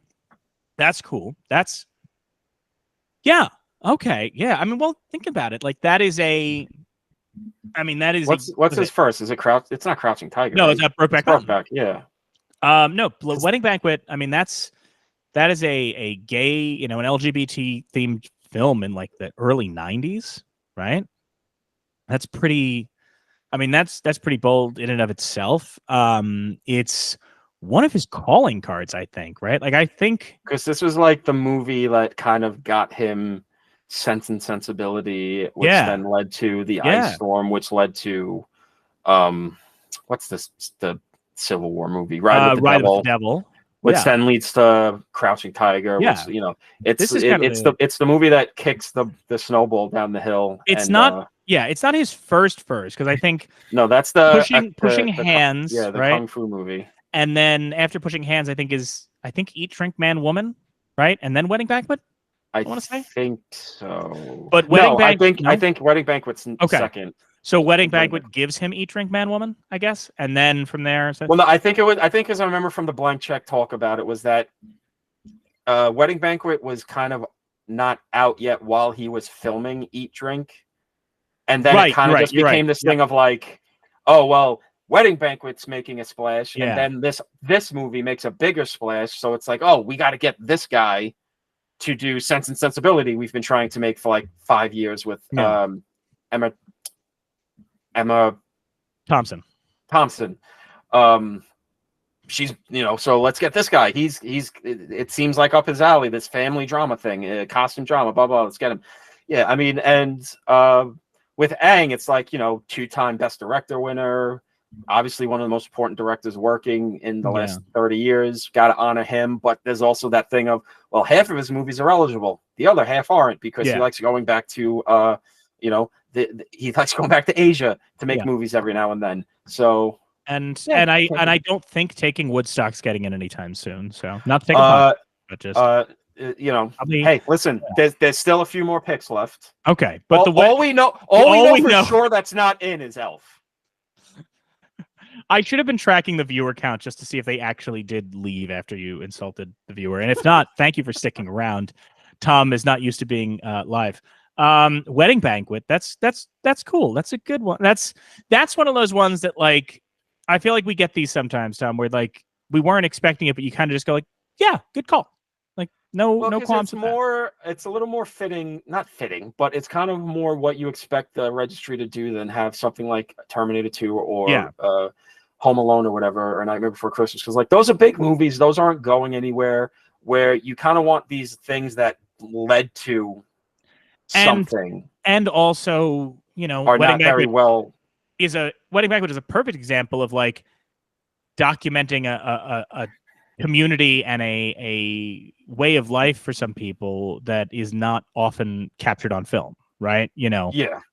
Representing. So it's like a perfect confluence of a lot of things that kind of make it a quintessential registry pick. Yeah. So good job, guys. Next. Yeah, what's next, Anthony? Maya Lin, A Strong, Clear Vision. That sounds like a documentary. I do know that. I've not seen it. That is a documentary that won the Oscar. That won the Oscar in the 1994. Okay. Yeah. So I was going through all the Oscar winners, but I stopped documentaries by like the 70s because I ran out of time. Maya Lin, A Strong what did you say? The full title? I don't remember. Strong, Clear Vision. Yeah, that's about her designing the Vietnam War Memorial, right? Mm. Yeah. So that's Yep. Yeah. So I mean, like, again, I haven't personally seen it, but I'm obviously familiar with Maya Lin. I'm familiar with the memorial, and not gonna lie, Tom, do we need to say any more besides it is about Maya Lin designing the Vietnam War Memorial for you to go, yeah, that's worth a documentary? That seems like that would be a fascinating journey. Oh, that's definitely worth a documentary. I definitely want to watch that, but I'm also on the Wikipedia page for it now, and do you know about the controversy that stems from this movie? No, do tell.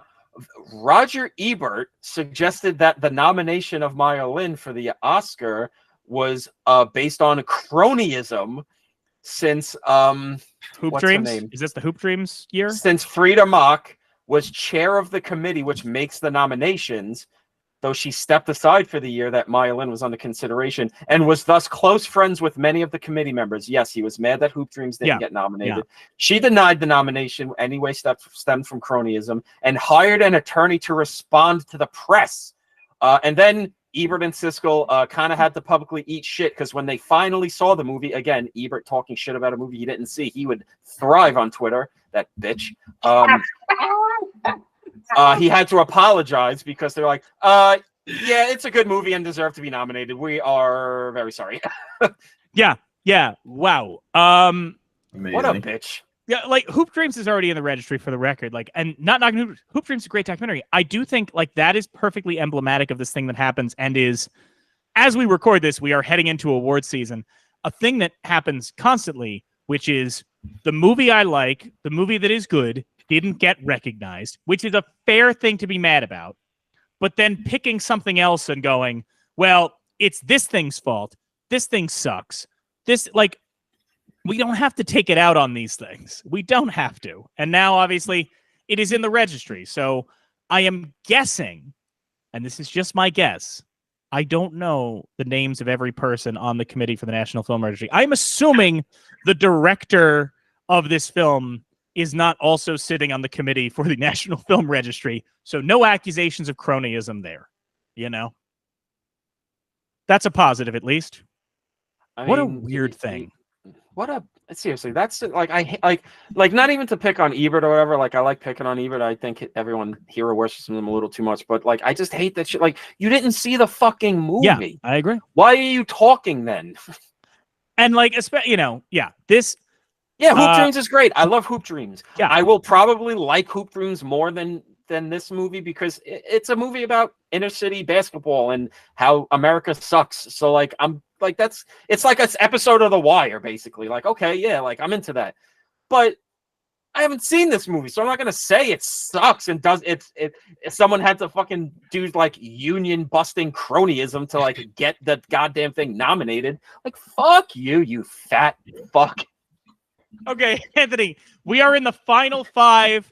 How many more controversies are there? How many more people will Tom offend? I am so afraid. What lay ahead for us? I just wanted to make a suggestion. Oh, hang on. I just want to note real quick. Average Tunist said, "It's okay. I'm glad to stick around watching this live. I just want to apologize." You have nothing to apologize for. No, we're fucking around with you, bro. You're nothing to apologize for. And I also want to put that Home Alone, Judgment Day, and Nightmare is one of those it's about time choices. You are damn right, Average Tunist. You are absolutely right. Yeah. No, thank you're you. Right. Thank you for sticking around. We appreciate it. Check out the podcast. You'll hear Tom insult other people that are not sometimes to their face. Yeah, sometimes to their face. At least if it makes you feel better, as soon as you didn't get as badly insulted by Tom as the late Roger Ebert. So you've got that going for you. Anthony, final 5. What are we looking at? One thing, I have a suggestion. Yeah. Pick this or leave this. But I found this thing. I'm cleaning out my apartment because I'm going to move in with my fiance eventually. I found this. Sorry. What's happening? What is that? You'll find out. I think every time Tom says something offensive or insults somebody, you should use this sound effect.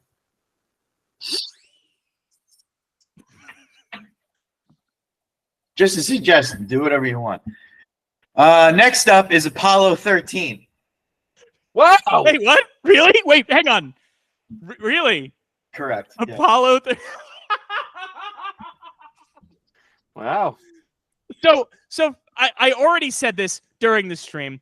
Around the apartment, my partner and I have been making jokes. I've been making jokes about Ron Howard's "How the Grinch Stole Christmas" getting in, and now her face every time I mentioned Ron Howard and specifically Apollo 13 makes so much more sense. A lot of synergy today. A lot of right. Wow. Energy. Apollo 13. I mean, good call. No dispute in there. One of the best kind of space movies. And I think the first Ron Howard, right? So Ron Howard got one in this year. Good for you, Ron. It would have to be, right? Yeah. Because the only other things would be like A Beautiful Mind, right? Yeah, like which is Apollo 13's his best movie, I think. So I might go with Rush, but I like Rush, but Apollo. I mean, yeah, Apollo. I mean, that's also Apollo 13. One of those like you always leave it on when it's on films like that. It's one of the top tier TNT movies. Yeah, I wonder. Like, I remember it being like that when we were kids. That movie was huge, right? Like that was one of those like referenced when they talk about the great movies. I had wondered, like, I feel like AFI lists had it in there and like those great movies books that like your parents would buy you or whatever. I had wondered if it had lost its luster, but now that it's in the registry officially, like clearly that's it. It's solidified. Like that is a movie that stands the test of time, and I'm glad. Great cast, really compelling film. Like, you know, Great movie. Yeah, absolutely. Wow, good. Apollo 13. That makes me very happy. That just took me by surprise for the Ron Howard of it all. Best Picture nominee, right? That was nominated. Yeah. I think that's nominated the Babe year, right? Yes, I think so. I think it's like Babe, Apollo 13, Il Postino. Il Postino. Yeah, because I remember you in college used to rant about Babe and Il Postino getting nominated and not like Heat and Seven. Damned if I could remember what else is that year, but Il Postino, Apollo 13, Babe. I think that's the Braveheart year, maybe. Wins picture. I think it's Braveheart. Yeah, I don't know. And there's one more I don't remember. What's next, Anthony? We have Bamboozled from the year 2000. And that brings us up to 3. I submitted Bamboozled to the registry. First time I put it up there, long time ago, back on Gone with the Wind. To tell you how long some of these have been in contention. I love Bamboozled, and you want to talk about. We were talking about it with The Nightmare Before Christmas, how it was kind of like the redheaded stepchild of Disney. Yeah. Right. Bamboozled was definitely a movie that was not well respected or well received in its day. I think some people thought it was abrasive because of like the shot on mini DV tape style or whatever. I remember it being like a punchline on The Critic. When they did those like The Critic web shorts in like the early 2000s for like Comedy Central or whatever. Bamboozled was not well received, I think, in its day. Or not as well received as it should have been. And then it started to pick up this kind of second life of people going, oh, you should check that out. This is an underrated part of his filmography. Tom can attest, like, for at least a decade, I've been going to bat for Bamboozled as one of Spike's best movies. I think getting the Criterion disc really turned it around. And you can tell that Spike is proud of it. Because, like, if you've ever been down to the 40 Acres and a Mule kind of office space, he still has the cutouts from the fake show. Don't know if that's really, the man bought a Cybertruck. Well, yeah, but it's also, I'll say this, weird thing to see out of context, right? Like I have the Criterion for Bamboozled, and when we were moving in to this apartment, I remember like I was unpacking them, and Bella saw that Blu-ray and looked horrified. Because she was like, what on earth is this? Why do you have this? I'm like, no, it's I promise. Because it is, I mean, the reason I suggested it to the registry in the first place is it's not just about like, yeah, it's a fun satire, right? It's a network style satire, but it also is a filmmaker reckoning with the history of minstrelsy in America, which is a crucial part of American pop culture history, right? As we're going to talk about this coming season, we have to reckon with Birth of a Nation, right? We have to deal with the fact that like that's a foundational film of American cinema, which is deeply unfortunate. And so much of American culture is rooted in minstrelsy and minstrel shows and all of that. And we don't talk about it because we don't know how to talk about it. And because we don't know how to talk about it, we keep finding shit in our culture that we go, hey, did you know where this song came from? You know, and it's really rough. Spike explores that in a really interesting way. I mean, there is a scene in Bamboozled that is absolutely heartbreaking, which is just taking you through the steps of applying blackface and just how denigrating it is and how depressing it is. I go to bat for Bamboozled. I love that film. And now it's in the registry, which is very cool. This is like the, I think, 4th or 5th Spike film to get in. So hell yeah. Because I know Do the Right Thing, Malcolm X, Four Little Girls. There might be another one I'm forgetting. But, I mean, I'm a big Spike Lee fan, one of my favorite filmmakers. Glad this got in. I'm pretty sure it won't be the last Spike film to get in either, because there's probably not. But, yeah. Probably like 10 other movies should have been ahead of it. Bad movie. But, yeah, whatever. I love that movie. But, okay, what's... We got 3 left, right? What's next up? We're in our 3 left. That's crazy. So now Bamboozled is what, like 2000, right? So we're in like there's a 2-decade range of eligible. Not even, right? Because the earliest something could, or 12, the latest 13. would have been 2013. And Yeah. like we talked about yesterday, Tom, like on our stream, like we looked at 2013. 2013's coming in. Yeah. Yeah. So what's next, Anthony? What's the next film? Another year 2000. Love and Basketball. Oh, good. Oh, That's a great one. even they're trying to make Gina Prince Bythewood seem like she's important. It's always nice to know what's not staying in the live stream. No, it's a great. Have you seen Love and Basketball, Tom? No, I haven't. No, I'm dead serious. You would really. It's a great film. It's really good because it is genuinely like, it is. It's a fun rom-com that still has a lot of tension to it. And obviously it's dealing with kind of women's basketball pre, the major, boost. Before there was a real big in the push NBA. for the WNBA. Yeah. And great performances. And the other thing about it too is like there is a romantic and sexual tension between the leads that's actually real and palpable, which you really don't see in movies a lot now. So no, movies are sexless now. They are made.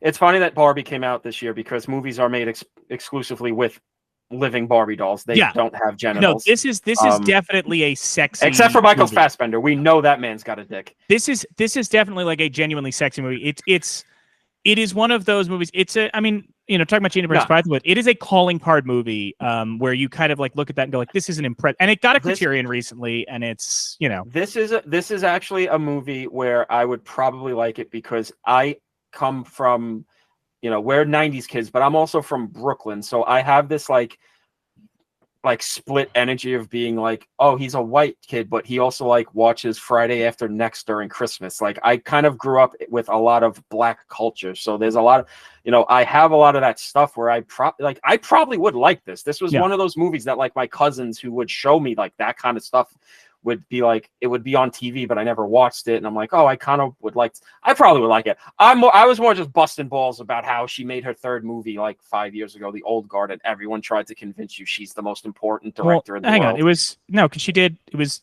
her trajectory is Love and Basketball. Then I think, there's like an HBO film, but I think it's Secret Life of Bees after that. And then Beyond the Lights, which is the one that really kind of, and then it was the whole thing of like, there was also the element of Beyond the Lights was one of those, like Love and Basketball hit, and it hit big. Not that it was like making, My Big Fat Greek Wedding money, but like that was a movie that like came out and people were like, hey, you have to see this. Yeah. Beyond the Lights got like criminally buried. And it was one of those like movies that it came out to, with little fanfare, but then people who saw it were like, you should check this out. This is actually pretty good. And I think there was an element of like, why the hell hasn't this person been allowed to make more movies? These were good. And then there was that. No, I was just busting chops because it's like, all right, it's 4 movies. Let's stop acting like anything's going on here. But listen, I'm sure I would. This one is a movie I actually do want to see because this is one that I've been kind of like hovering, I guess, for like fucking 23 years at this point. Christ. Yeah. Next. All right, we're in the final 2, right? Yes, we are. Okay. Next up is 2013's. Wait, what? Yeah, they skipped right from 2000. 2 movies from 2013. We just did a whole thing. Anthony, for an hour yesterday, we tried to speculate what's going to get in. Is anything going to get in its first year of eligibility? And we looked at 2013 and went, well, there's a couple that'll get in eventually, but probably not in its first year. I guess there's 2. Yeah, 2 from 2013, babies. Wow. First up, fascinating. 12 Years a Slave. Wow. Well, so that was one that we brought up yesterday in terms of like, that's gonna get in. It's a great movie, but they probably won't do it on its first year of eligibility. They may not feel that urgency. Good. That is. I guess. Not that again, like it's a good movie. We figured to get in. I guess the registry's still riding high on the small act stuff. I think it's partly small acts. I think there's also the element of like, there is something about 12 Years a Slave where I think it got, number one, it got caught up in a lot of discourse, right? That like maybe didn't befit it. I think 2, it occupies a weird place in the Oscar world where 12 Years a Slave is coming off of like, it's in that weird transitional state of, remember, the Best Picture winners before that are kind of, right? Soggy white bread. I mean, like Argo, I'm not mad at Argo, right? But Argo was obviously like a consensus choice that year. The year before that is The Artist. The year before that is King's Speech, right? 12 Years a Slave comes out, wins Best Picture, but also like some of its steam is taken by the fact that like they're really over rewarding Gravity, because that wins Best Director instead of Steve McQueen, which is crazy. And Chiwetel Ejiofor loses Best Actor to McConaughey and Dallas Buyers Club. But right? Lupita does win. Lupita wins, which is one of those unimpeachable performances. Which is also funny too, because you think about Lupita's career and it's like, oh, she's only done like 6 performances in like the last 10 years. It's crazy. Yeah. I listen, I'm not mad that this is in. I'm it's honestly extraordinary. surprised. We were talking about it. It also feels like it's kind of getting recognized here, because it almost feels like, all right, this should be the last time we do this. Well, because I think the conversation since it's come out, it's been, oh my God, are we going to do it? We got another slave movie. Because remember the discourse when the Harriet Tubman movie came out? Oh, I mean, the one that really was worse was the Underground Railroad. When people were saying that about Sight Unseen, about the Amazon Prime adaptation of Colson Whitehead's novel, where they're like, another sad slave novel. I'm like, there's a fucking train. This is sci-fi. But no, but that's what book. But that, like, since this movie's came out, it almost feels like, all right, we're done now. If you keep trying to do this, we're not going to listen anymore. But it even got, 12 Years a Slave even it got that. I know. And I remember that because it was one of those things where, like, I remember there being a conversation. I swear to God, there was some interview with Steve McQueen where they were like, well, you know, is it necessary to tell? And Steve McQueen kind of going, this is a real story about this is a real guy's life. This was a real, like, bestseller, and it is truly insane that we don't all know this story, because it is a fascinating, like, we don't talk enough about, like, to evoke maybe like the original, not the original slave novel, but like, to evoke like another discourse to death subject, like Uncle Tom's Cabin, the novel, which we're going to have to reckon with when we talk about Birth of the Nation. We're going to have to reckon with when we talk about the film adaptation.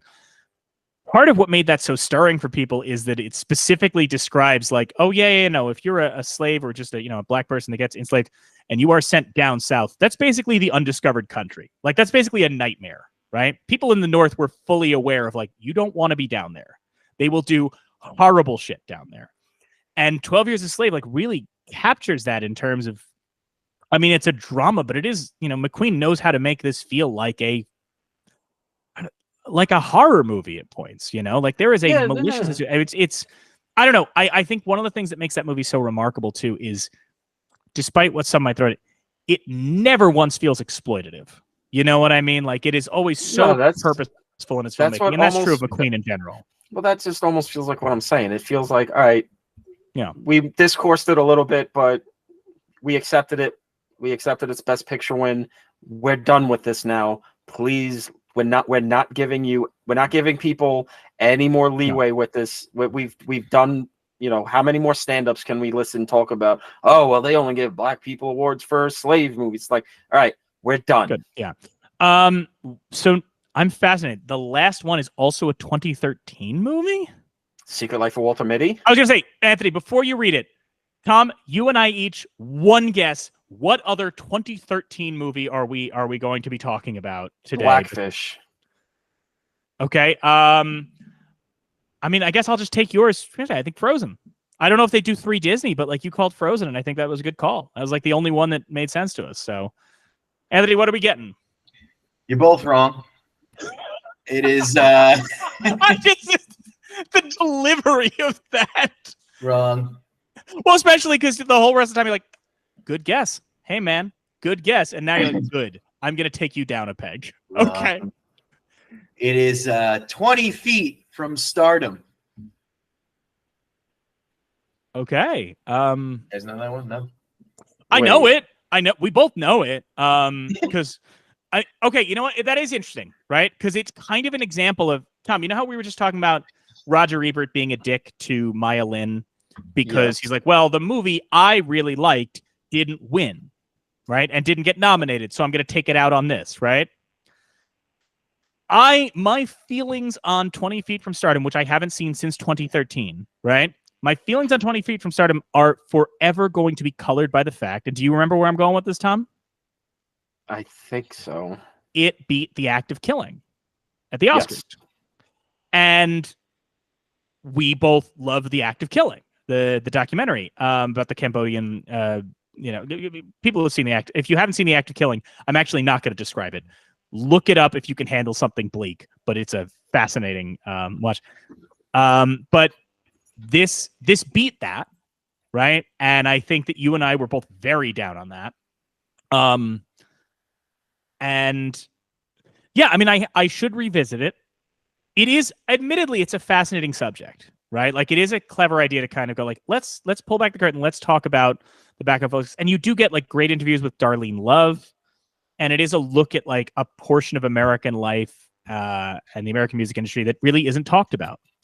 So I give it that. I feel perhaps amiss commenting on it, if just because, again, it's been 10 years since I've seen it, and how I watched it is definitely colored by the act of killing of it all. I get that, but it's like the Fame thing where I just go, that's weird, man.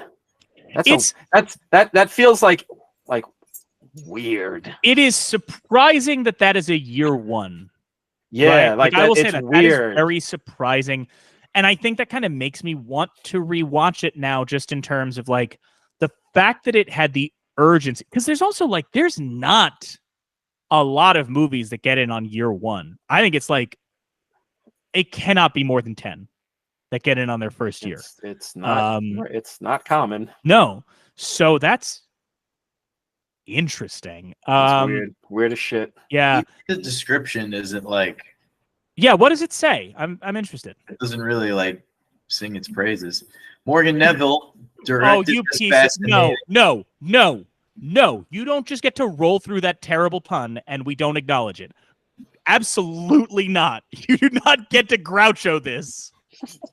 It doesn't sing its praises. Well, it's just kind of matter of fact. Here, I'll read it.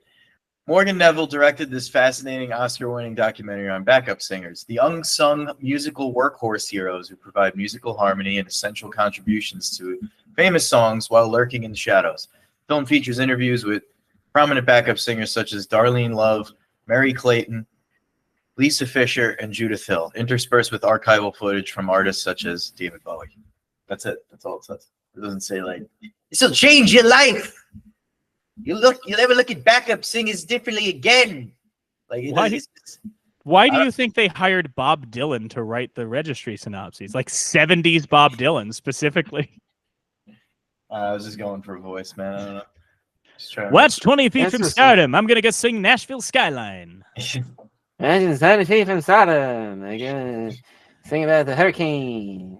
No, see, you're doing like late 70s, early 80s. And I'm talking. See, Anthony was doing more like early, like positively 4th Street Dylan. Like the. It was like Dylan and Charles Bronson kind of. Yes, it's the residents of Bronson, Missouri.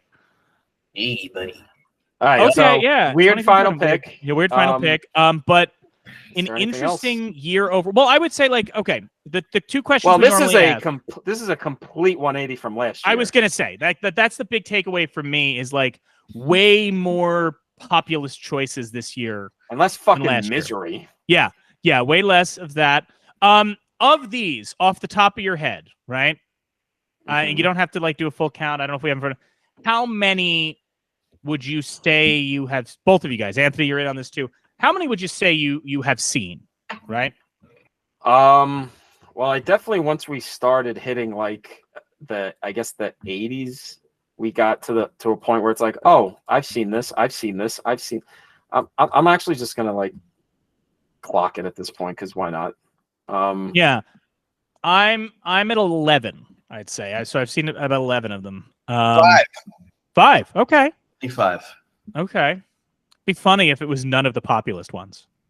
Yeah. If you were just like, never seen this Terminator 2, but as a kid, I watched Maya Lin, A Clear, Strong Vision every day.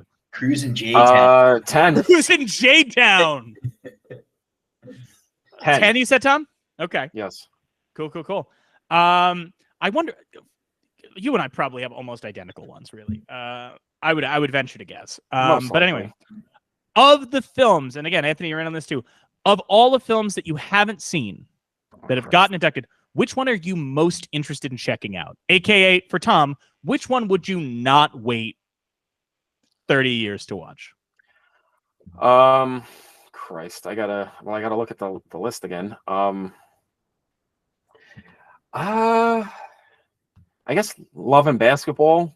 Mm-hmm. What's the sad casino movie? Queen of Diamonds, right? Oh no, excuse me, Edge of the City. Edge of the City, of course. Edge of the City. Excuse me. Excuse fucking me. Anthony, what about you? I'd What are you most intrigued by? love to watch Fame with my dad Oh, yeah, that's a good point. and just Yeah. see like, what he thinks about it, because he lived that shit, and I would just love for him to be like, yeah, no, this is like theater kid horse shit, or like whatever. He's gonna look at you and be like, "You never watched fucking Fame?" Yeah, What he's gonna be like, what? Yeah, I never what told you about that. What if instead you get no commentary on the movie and just the entire time there's like some emotional scene going on? Yeah, like he just goes, I made out with a girl in that hallway. Yeah, like he's just Hey, solidly nostalgic about it the whole time. Like, You see that water fountain? My friend Jimmy shoved some kid's face in it once. Yeah. It's like nothing about the plot. Just Yeah. There was a teacher in that classroom who was such a dick. That's Oh, all he'll you get definitely out of say it. that. He'll definitely say I would say for me, like, I'm very intrigued by Cruise in Jtown. I'm not just saying that because I love saying the title, but I do love saying the title. I should get around to Queen of Diamonds, but if anybody happens to know how I can see Andrew Norin's The Lighted Field, which appears to be like inaccessible, let me know. You just Drop gotta me a like, line. you just gotta like during the Christmas season where there's a lot of lights, you gotta like drop a lot of acid and then just wander around under the Verrazano Bridge, and then just it happens to you. I'm so excited because you know what? Inducting an Andrew Norton film is cool because coming up on season 4, which will be coming soon enough, we have to tackle not just one but 2 non-narrative experimental films. So Yay! take that. Well, I think you liked Castro Street. I think you gave it a decent review on Letterboxd. I know. You liked Castro Street. I'm just dicking around because Yeah. I'm tired of this. Well, everybody, thank you so much for joining us. Thank you for checking out this live stream. This was totally new for us. Unless you're listening to it on your podcast feed, we're going to put the audio on the You're Missing Out podcast feed. The video will go up on our YouTube channel, and we will edit in footage of the films while we talk about it, which will hopefully be fun to watch. But thank you guys for checking this out. Anthony DiCaprio, thank you so much for coming on, buddy. stepping in for this one. Exactly. Having to navigate a lot of that. We will be back on your feeds relatively soon, in the next couple of months or so, doing our kind of Oscar reactions. That's right. We're going to step away from registry films. We're going to talk about the films that are being recognized as great this year. And that is the one episode where our usual policy of let's try and be polite and respectful towards films kind of goes out the window, because guaranteed there's at least one Best Picture nominee Tom hates every year. And Saltburn, just got a Critics' Choice nomination. dumbasses. Best Picture. They fuck with the lights off. Everybody, thank you so much for joining us, and we will be back with season 4 soon.